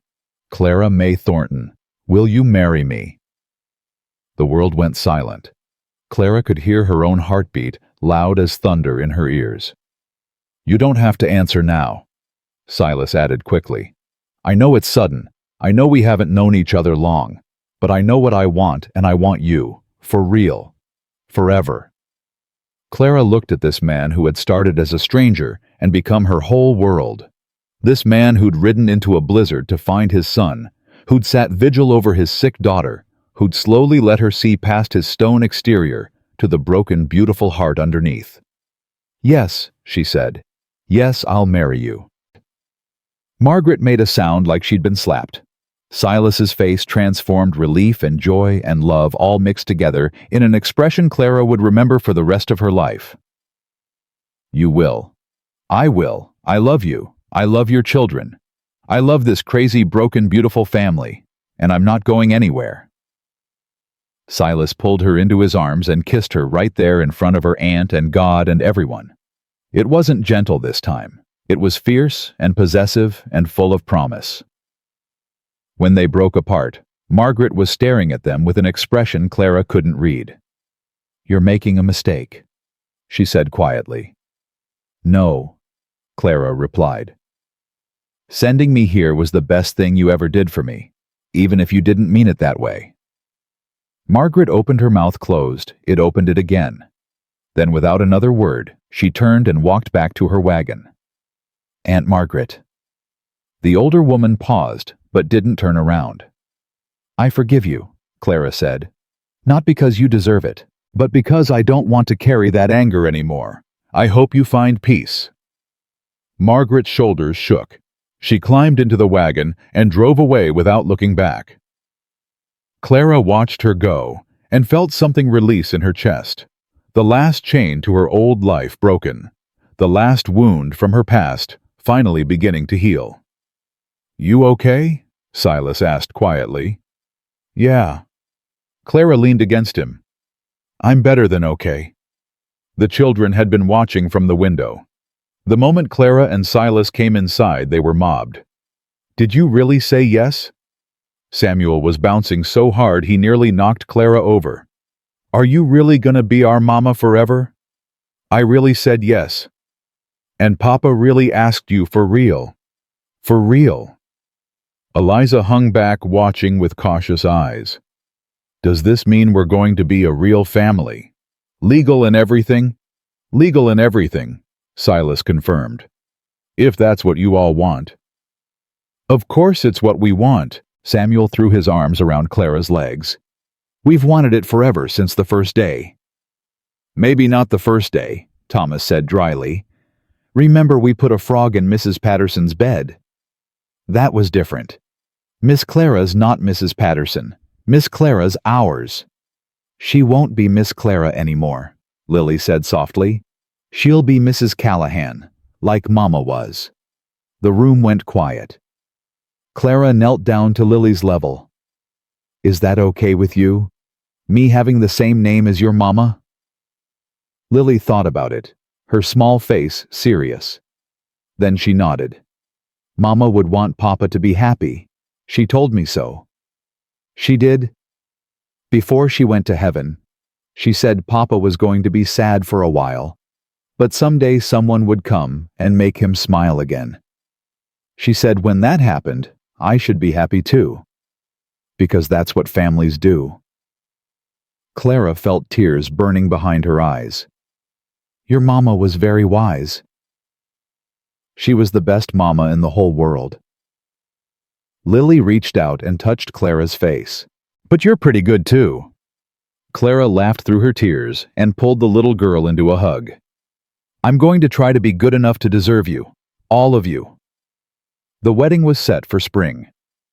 No sense rushing, Silas said one evening as they sat together by the fire. We'll do it right. In the church with the whole town watching. I want everyone to know you're mine. Everyone already knows. Then I want it official, legal, permanent. He pulled her closer. I want to wake up every day knowing you're not going anywhere. I'm not going anywhere. I know, but humor me. Clara smiled and rested her head against his shoulder. The children were asleep. The house was quiet, and for once she felt completely at peace. Can I ask you something? Silas said after a while. Anything. Why'd you forgive her, your aunt, after everything she did? Clara was quiet for a long moment. Because I didn't want to be angry anymore. Because holding on to that hurt was poisoning me. And because... She paused, searching for the right words. Because I got something good out of what she did. If she hadn't sent me here, I wouldn't have you. I wouldn't have the children. I'd still be in Missouri waiting for someone to tell me I mattered. You matter. Silas pressed a kiss to her hair. More than you know. I know now. You taught me that. I didn't teach you anything. I just showed you what you already were. They sat in comfortable silence, watching the fire burn low. I found another note today, Clara said eventually, in the sewing basket at the very bottom. What did it say? Clara pulled the worn paper from her pocket and read aloud. To whoever finds this, don't be afraid to love Silas. He's better than he knows. He just needs someone to remind him. Silas's whole body went still. She knew, Clara whispered. Margaret knew you'd find someone else, and she wanted that person to know it was okay. She was always like that. Silas's voice was thick, always thinking ahead, always taking care of us even when she couldn't take care of herself. She's still taking care of you, through those notes, through the children, through everything she left behind. Through you. Clara looked up at him. Margaret sent you, Silas continued. Not in person, but through everything she set in motion.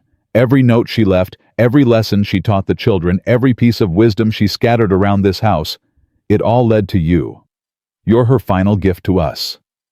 Clara felt tears sliding down her cheeks. I don't deserve that. I'm not. You are.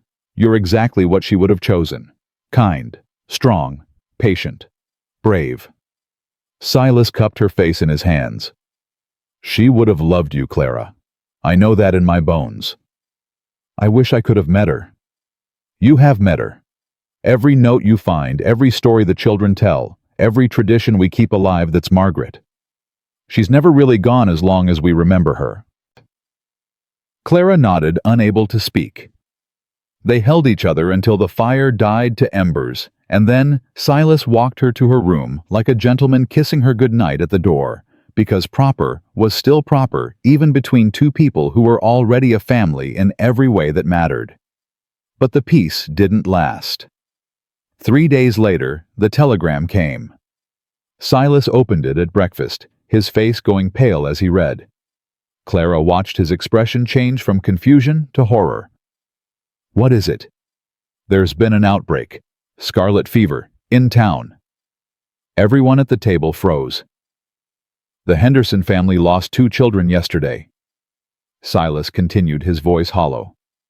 The Millers are quarantined. Half the town is sick. Has anyone from our ranch been to town recently? Clara asked quickly. I went 3 days ago. Eliza's voice was small. To get flour. I talked to Mary Henderson. Clara's blood went cold. It might be nothing, she said, forcing her voice to stay calm. Scarlet fever doesn't always spread. We'll just watch carefully and... Mama Clara. Samuel's voice was strange. I don't feel good. She turned to look at him. His face was flushed, his eyes were glassy, and when she pressed her hand to his forehead, heat radiated against her palm. No, she whispered. No, no, no. Within an hour, Samuel was burning with fever. By midday, Lily had joined him, and by evening, even baby Sarah was too hot to the touch.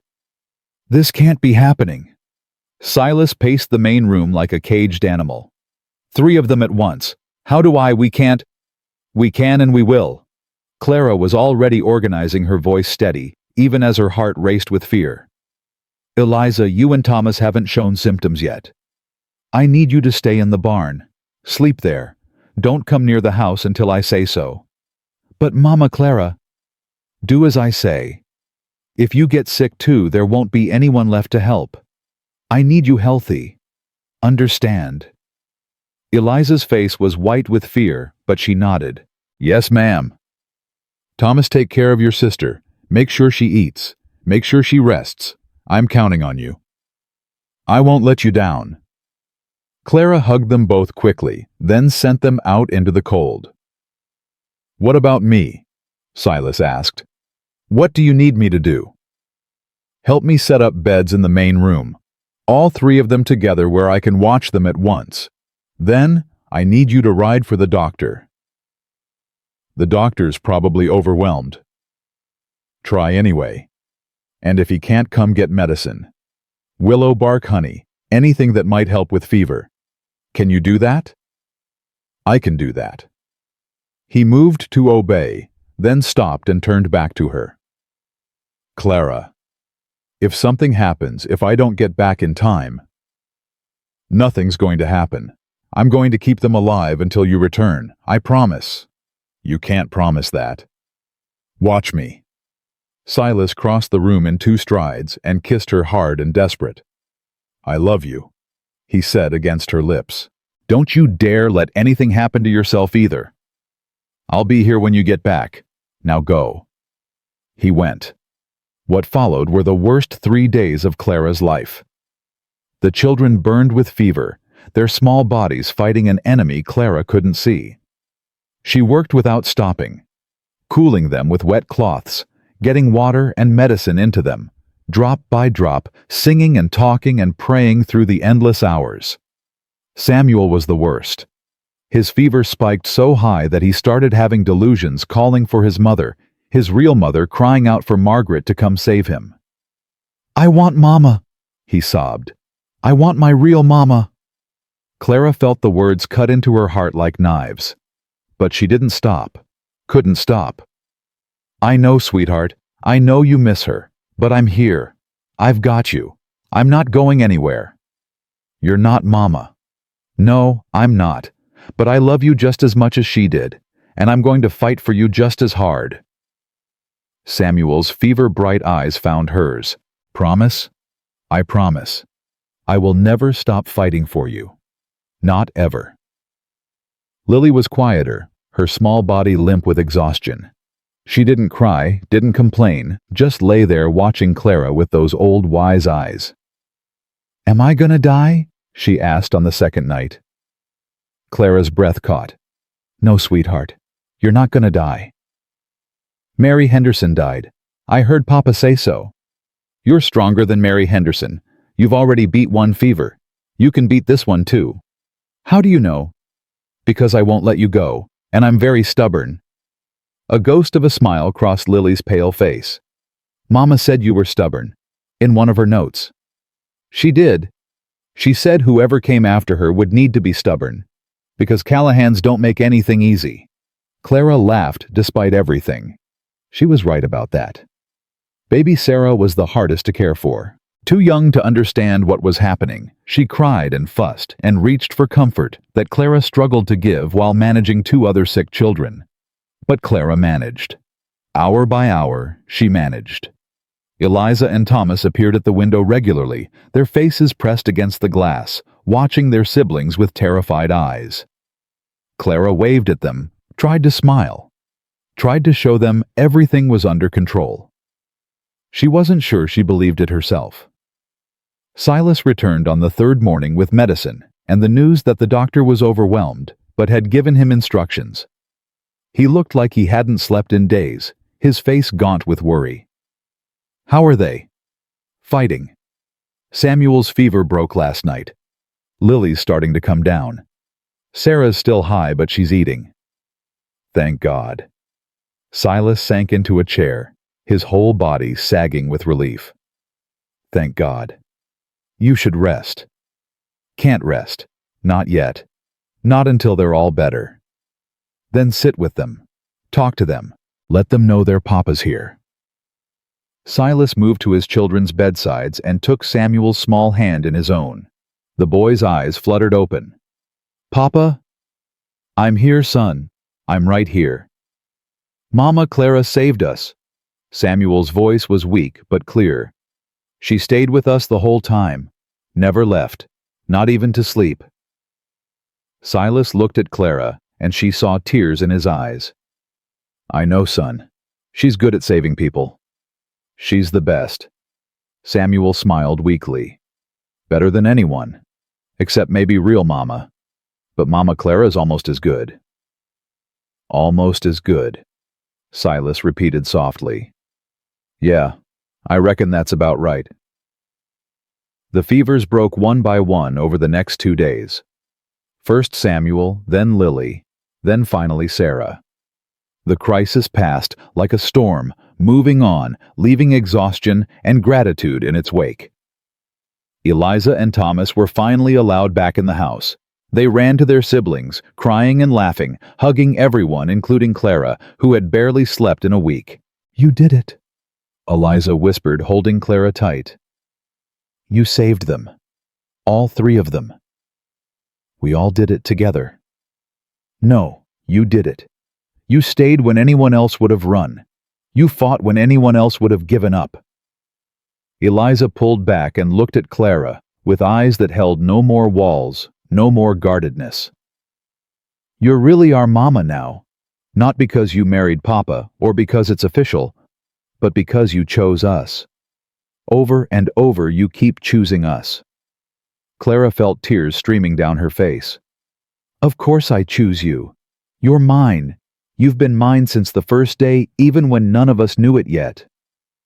I love you, Mama Clara. It was the first time Eliza had said those words. The first time she'd let herself be that vulnerable. Clara held her tight and let her own tears fall. I love you too, sweetheart. I love all of you. More than I ever knew I could love anything. That night, after the children were finally asleep, really asleep peacefully, and without fever, Silas found Clara standing on the porch looking up at the stars. You should be resting, he said, coming to stand beside her. Can't sleep. Too much still spinning in my head. You saved them. You know that, right? If you hadn't been here, if you hadn't known what to do. I didn't know what to do. I just did what needed doing and prayed it would be enough. It was enough. You were enough. Silas turned her to face him. Clara, I've spent the last week watching you fight for my children like they were your own flesh and blood. I've watched you go without sleep, without food, without rest, all to keep them alive. And I keep thinking, how did I get this lucky? How did a broken man like me end up with a woman like you? You're not broken. I was. Before you came, I was shattered into so many pieces I couldn't even see them all. But you've been putting me back together piece by piece. You and the children. He cupped her face in his hands. I don't want to wait until spring. I don't want to wait another day. What do you mean? Marry me. Now. Tomorrow. As soon as we can get to the church and find a preacher. I don't care about fancy dresses or big celebrations. I just want to know you're mine. Officially. Forever. Clara's heart hammered against her ribs. Are you sure? After everything that just happened, you must be exhausted.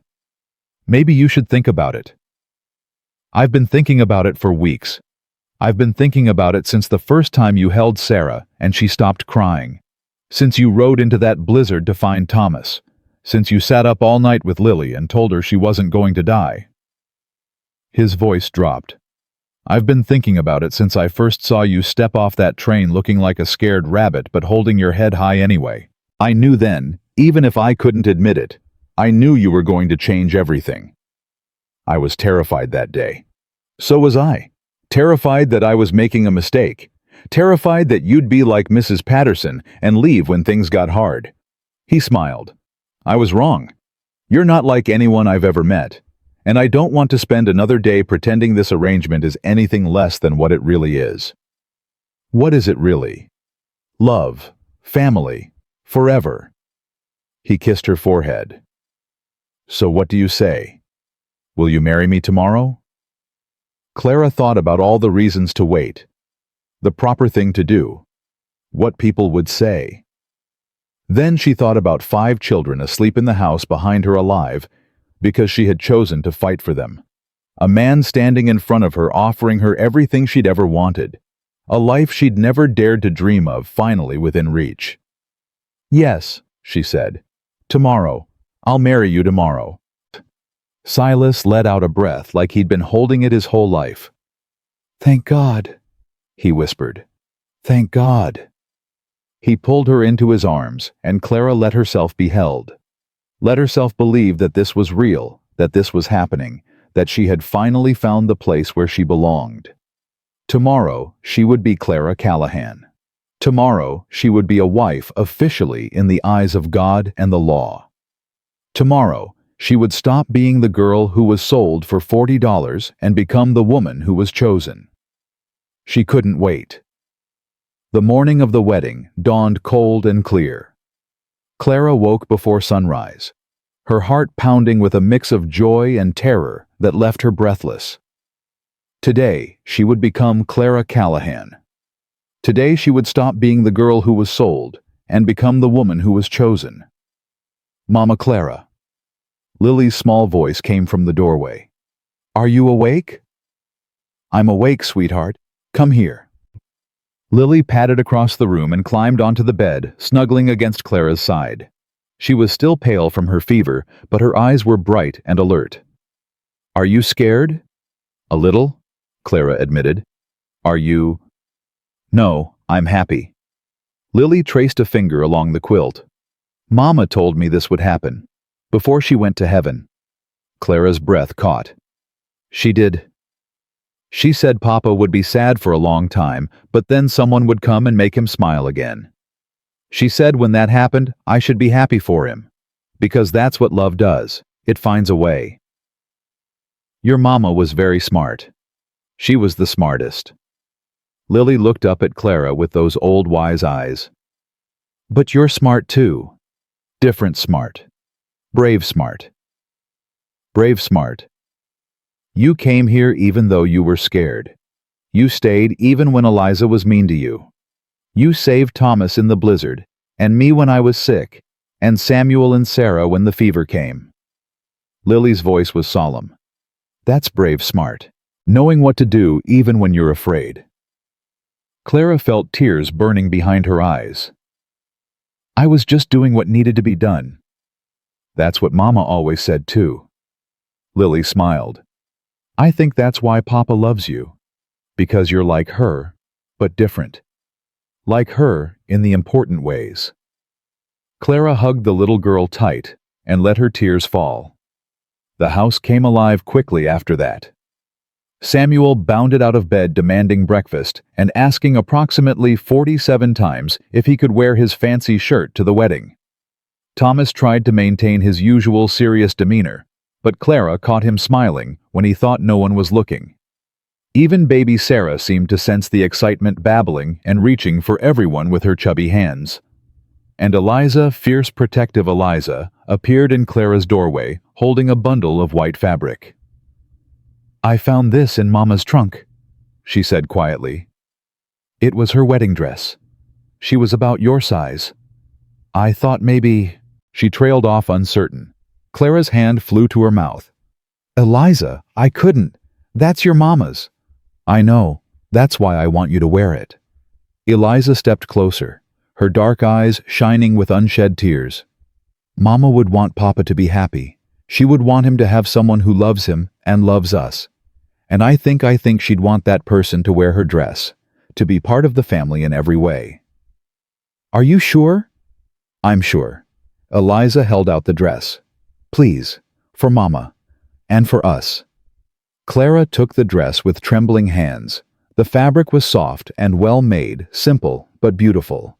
She could almost feel Margaret's presence in it, blessing this union, giving her permission. "Thank you," Clara whispered. "Thank you, Eliza. Thank you for loving us." Eliza's voice cracked. "Even when we made it hard." Clara pulled the girl into a hug. "You never made it hard. You made it worth it." Silas appeared in the doorway, and his breath caught when he saw the dress in Clara's hands. "Is that—" Eliza offered, Clara said quickly. "But if it's too much, if you don't want, I want." Silas's voice was rough with emotion. "Margaret would have wanted this. She would have loved you, Clara, and she would have been honored to have you wear her dress." He crossed the room and took Clara's face in his hands, kissing her forehead gently. "I'll see you at the church," he said. "Don't be late." "I won't." "And Clara—" "Yes. You're going to be the most beautiful bride Rollins has ever seen." The church was small and simple, but to Clara it looked like a cathedral. The whole town had turned out curious about the young woman who had captured the widower's heart. Clara could feel their eyes on her as she walked up the aisle, could hear the whispers, the speculation. But she didn't care. All she could see was Silas standing at the altar, his dark eyes fixed on her, his face transformed by an expression she had never seen before. Joy. Pure, unguarded joy. The children stood beside him, Thomas and Samuel in their best shirts, Lily in a dress Clara had mended herself, Sarah in Eliza's arms. They were all watching her with the same expression, the same desperate hope that this was real, that she wasn't going to disappear. "Dearly beloved," the preacher began. Clara barely heard the words. She was too focused on Silas's face, on the way his hands trembled when he took hers, on the tears that slipped down his weathered cheeks when he said his vows. "I, Silas James Callahan, take you, Clara May Thornton, to be my wife, to have and to hold from this day forward, for better for worse, for richer for poorer, in sickness and in health, until death do us part." His voice broke on the last words, and Clara knew he was thinking of Margaret, of the vows he'd made before the vows he'd kept until death had torn them apart. "I, Clara May Thornton, take you, Silas James Callahan, to be my husband." Her voice was steady, strong. "To have and to hold from this day forward, for better, for worse, for richer, for poorer, in sickness and in health, until death do us part."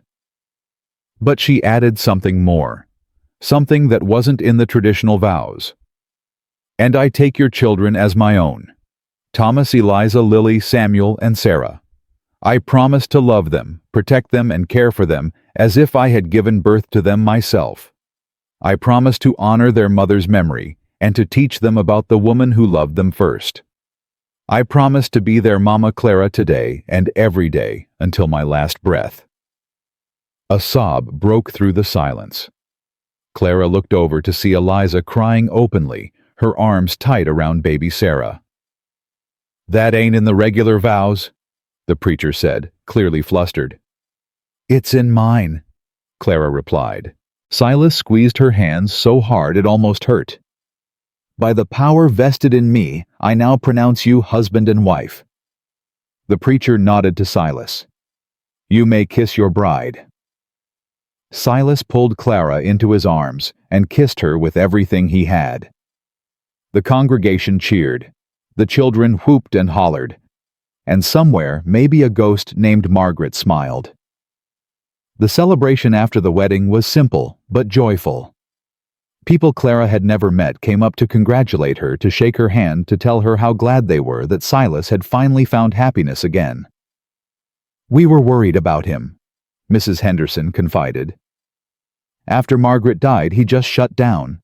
Wouldn't talk to anyone, barely came to town. We thought he might just waste away out there on that ranch. He's stronger than that. He is now, because of you." Mrs. Henderson squeezed Clara's hand. "You're good for him. Good for all of them." They're good for me too. That's how it's supposed to work.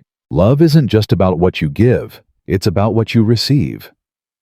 Clara thought about that all afternoon, about how she'd come here expecting to give her labor, her time, her service. And instead, she'd received more than she ever imagined possible. A family, a home, a love that had found her when she'd stopped looking. As the celebration wound down and the guests began to leave, Silas pulled Clara aside. "There's somewhere I want to take you, before it gets dark." "Where?" "You'll see." They left the children with Eliza, who was old enough now to manage for a few hours, especially with Thomas's help, and rode out toward the north pasture. Clara hadn't been this far from the house since arriving, and she watched the landscape with curious eyes. Silas stopped at the edge of a wide sloping field. Even covered in snow, Clara could see the shape of it, the way it rolled gently toward distant hills. "What is this place?" "This is where we scattered Margaret's ashes." Silas's voice was quiet, reverent. She loved this field more than anywhere else on the ranch. In spring it fills up with wildflowers, blues and purples and yellows. She used to bring the children here to make flower crowns. Clara's heart clenched. "Why did you bring me here?" "Because I wanted you to meet her, properly." Silas dismounted and helped Clara down. "And because I wanted her to meet you." They walked into the field together, the snow crunching under their boots. Silas stopped at a particular spot and knelt down, his hand pressing against the frozen ground. "Hey, Margaret, I brought someone to meet you." Clara felt tears sliding down her cheeks. "This is Clara. She's my wife now, our children's mother." Silas's voice was thick with emotion. "She's kind and brave and strong just like you. She found all your notes, Maggie. She's been following them, taking care of the kids the way you wanted, the way you would have." He was silent for a moment, collecting himself. "I know you wanted me to find someone. I know you told Lily it would happen, and I just wanted you to know I didn't forget you. I could never forget you. But I learned that my heart's bigger than I thought. There's room for both of you in there. There always will be." Clara knelt beside him and placed her hand over his. "Hello, Margaret. I wish I could have known you." Her voice trembled. "Your children talk about you every day. They tell me stories about the things you used to do, the songs you used to sing. They miss you so much. We all miss you." She paused, gathering her courage. "I promise I'll take care of them. I promise I'll love them the way you loved them. I promise I'll keep your memory alive in this family forever." She looked at Silas, then back at the ground. "And I promise I'll love your husband. Not instead of you, never instead of you, but alongside you, the way you wanted, the way you planned." The wind picked up swirling snow around them in a gentle spiral. Clara could almost imagine it was Margaret reaching out to embrace them both. "Thank you," Silas whispered, "for saying that, for understanding. She's part of this family. She always will be." "I know. That's why I love you. Because you see that. Because you honor it instead of being threatened by it." They stood together in the cold, the frozen field around them, the ghost of a beloved woman blessing their union. "Come spring," Silas said finally, "I want to bring the children here. Have a picnic like we used to. Make flower crowns. Keep the tradition alive." "I'd like that. And maybe—" He hesitated. "Maybe we could plant something. A tree or some perennial flowers. Something that will grow and come back every year. A way of honoring what we had while celebrating what we have now." "That's beautiful, Silas." He pulled her close. "You're beautiful. This whole crazy, impossible situation is beautiful. I never thought I'd feel this way again. Never thought I'd be standing in this field introducing my new wife to my old one and feeling like everything was exactly right." "Is it exactly right?" "Yeah." He kissed her forehead. "It is." They rode home as the sun began to set, the sky turning shades of gold and pink that made Clara's heart ache with happiness. The children met them at the door, eager to hear where they'd been, what they'd done. Silas told them about the field, about the conversation with their mother, and Clara watched their faces shift through a dozen emotions.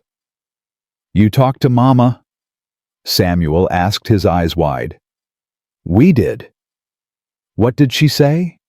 "She didn't say anything out loud, but I think she was happy. I think she's glad we're all together." Samuel nodded solemnly. "I talk to Mama sometimes too, in my head. I tell her about Mama Clara and how she makes good pancakes and sings nice songs." "What does she say?" "She says she's proud of me for being brave, and she says she loves Mama Clara too because Mama Clara takes care of us." Clara felt her throat tighten. The innocent faith of a child believing his mother could hear him, believing she approved of the changes in their family. Maybe she could. Maybe she did. Clara had stopped believing in ghosts a long time ago, but living in Margaret's house, surrounded by Margaret's notes, raising Margaret's children, she'd started to wonder if there wasn't something more than what could be seen and touched. "I'm glad she approves," Clara said softly. The weeks that followed were the happiest of Clara's life. She settled into her new role as Mrs. Callahan with a contentment she'd never known was possible. The children flourished under the stability of having two parents again. Thomas started opening up, sharing his thoughts and feelings instead of keeping them locked away. Eliza relaxed her fierce protectiveness, allowing herself to be a child again instead of a tiny adult. Lily spoke more and more without her doll as an intermediary. Samuel's boundless energy found productive outlets. And baby Sarah started saying "Mama" every time Clara walked into the room. But life on a Wyoming ranch was never easy for long. The telegram arrived on a gray morning in late February. Silas read it at the breakfast table, his face going pale. "What is it?" Clara asked, her stomach dropping. "There's a range war brewing. Cattlemen down south are fighting over water rights. Some of them want all the ranchers in the territory to band together." "What does that mean?" "It means they want me to ride out. Join them. Fight." Clara's blood went cold. "No." "Clara? No, you just married me. You have 5 children. You can't ride off to fight someone else's battle." "It might become our battle. If these men get what they want, they'll control all the water in the territory. Our creek runs through land they're claiming. Then we'll find another way. We'll fight in court. We'll negotiate, but you're not leaving." "Clara." I said no. Her voice was sharp, fierce. "I didn't survive everything I've survived just to lose you to some stupid range war. I didn't sit up for 3 nights watching your children fight scarlet fever just to have their father ride off and get himself killed. I might not have a choice. There's always a choice." Clara grabbed his hands. "Please, Silas. Please don't do this. We just found each other. We just became a family. I can't lose you. The children can't lose you."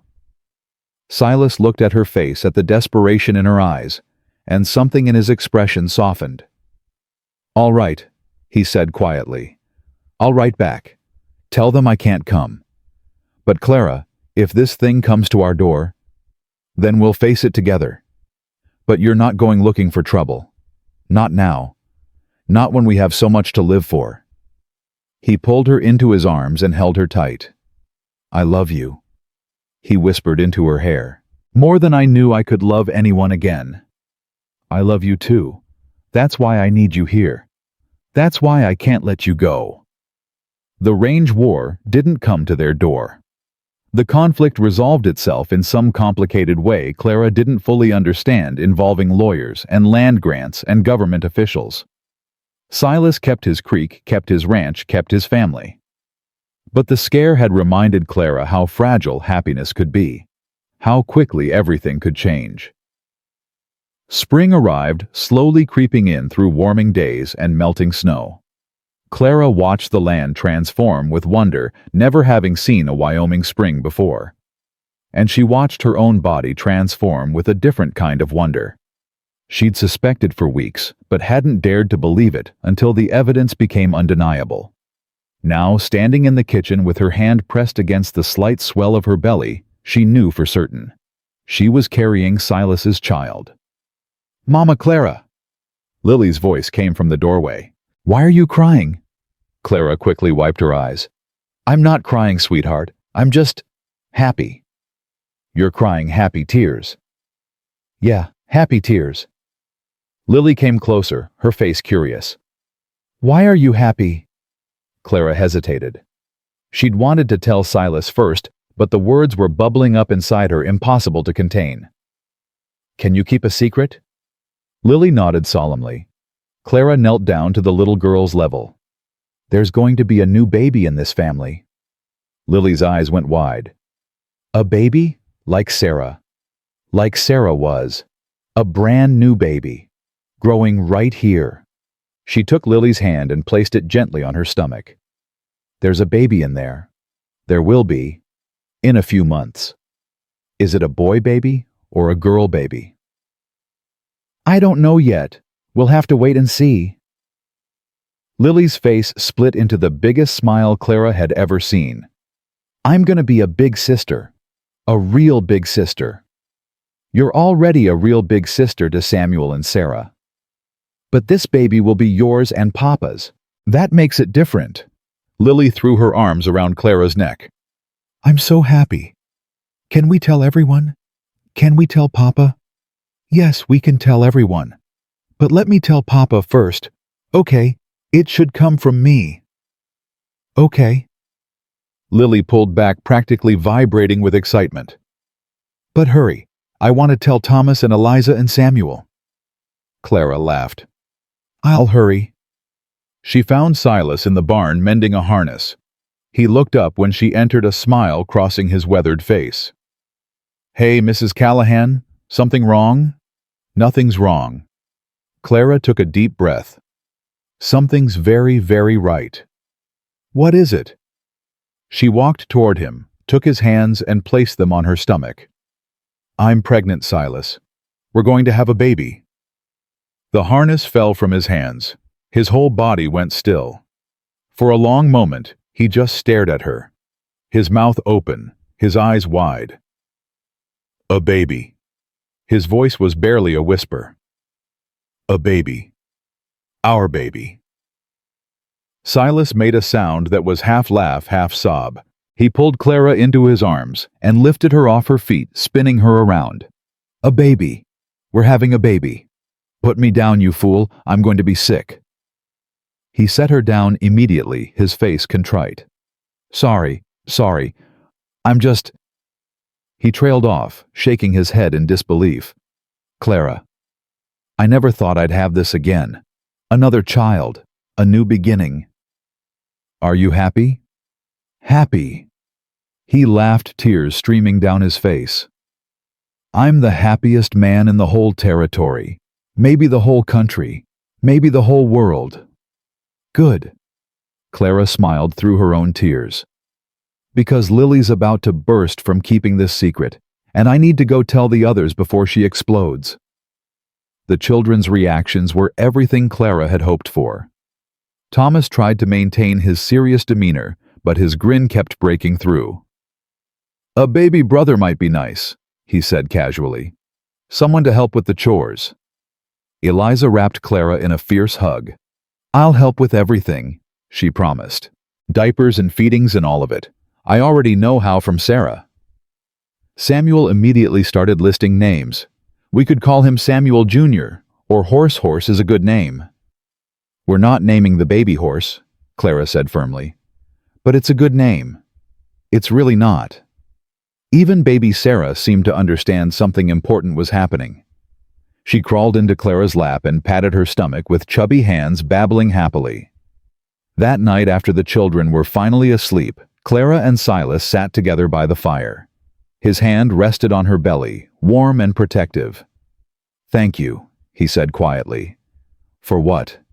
"For coming here, for staying, for loving us, for giving us this." He pressed a kiss to her temple. "You've given me everything, Clara, everything I thought I'd lost forever. You've given me everything too, a family, a home, a purpose." She leaned against him. "I was so lost when I came here, Silas, so sure that I would never matter to anyone. And now Now you matter to everyone. To me, to the children, to this baby that's coming. You're the center of this whole family. I don't know about the center.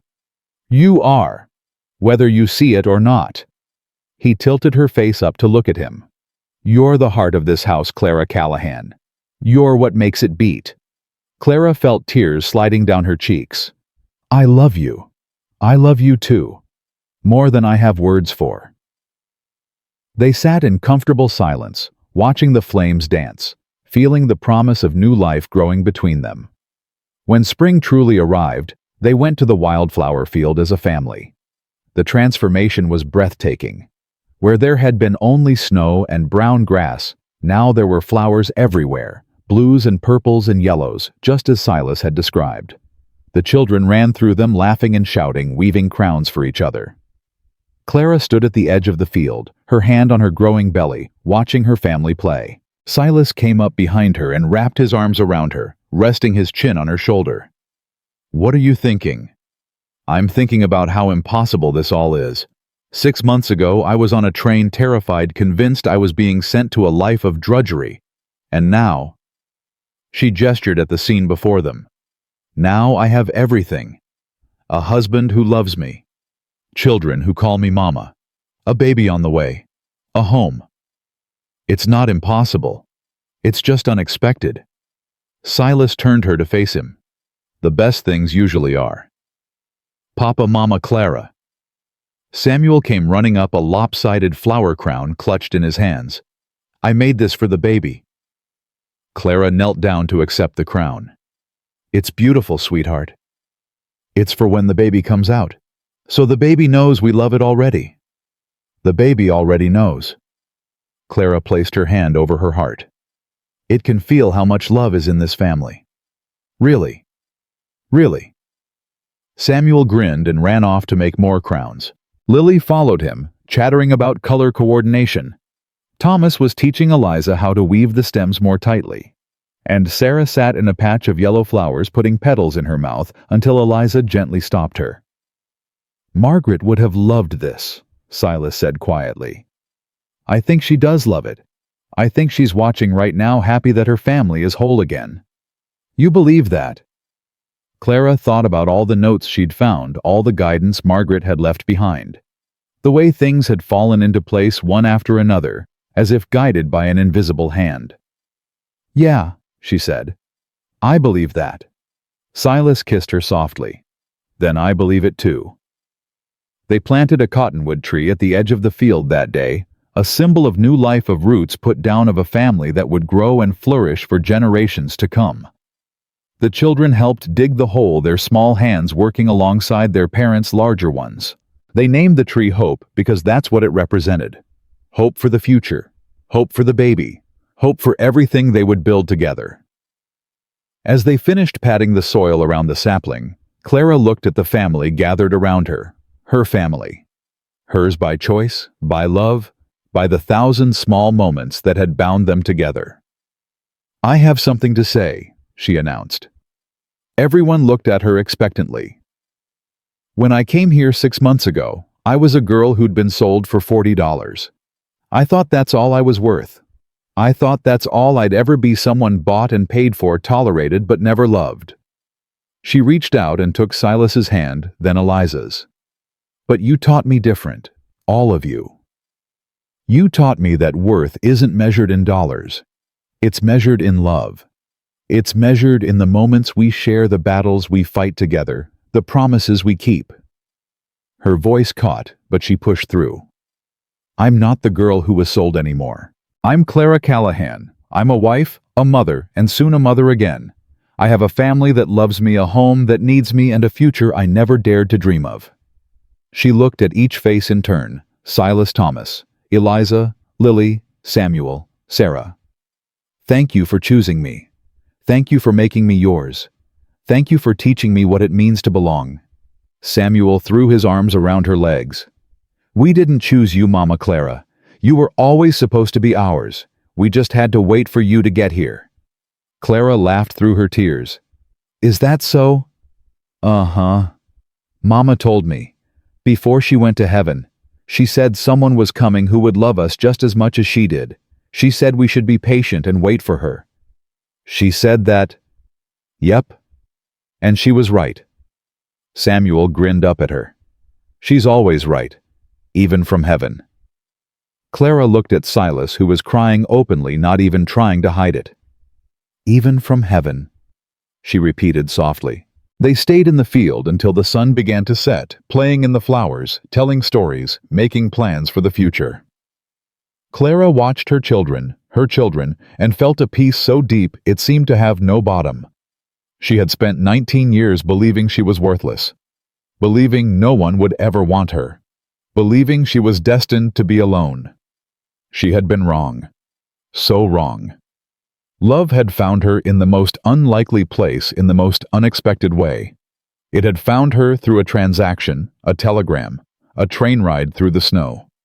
It had found her through 5 motherless children who needed someone to love them, and a widower who needed someone to remind him how to feel. It had found her through notes hidden in flower tins and sewing baskets left by a ghost who'd refused to stop caring for her family even after death. And now, standing in a field of wildflowers with her husband's arms around her and her children's laughter filling the air, Clara knew one thing for certain. She had been bought for $40, but she had been chosen for forever, and that made all the difference. The story of Clara May Callahan would be told in that part of Wyoming for generations, the girl who came in winter and brought spring with her, the woman who followed a ghost's notes and saved a family from grief, the bride who wore a dead woman's dress and honored her memory instead of replacing it. But Clara herself never thought of her life as a story worth telling. She thought of it as a gift, one she'd almost missed, one she'd almost been too broken to accept, one she thanked God for every single day. And when her daughter was born the following autumn, a healthy girl with Clara's gray eyes and Silas's stubborn jaw, they named her Margaret Hope Callahan. Margaret, for the woman who had loved this family first. Hope for what Clara had brought with her through the snow. The baby looked up at Clara with bright, curious eyes, and Clara felt the last piece of her heart click into place. She had been sold for $40 and a broken promise. She had been given to strangers in the dead of winter. She had arrived with nothing but shame and fear and a single carpet bag. But she had left all of that behind. Because Clara May Callahan was no longer a girl who had been sold. She was a woman who had been found.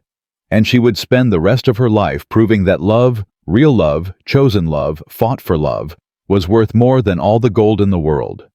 This was her family. This was her home. This was her forever. And nothing would ever take that away.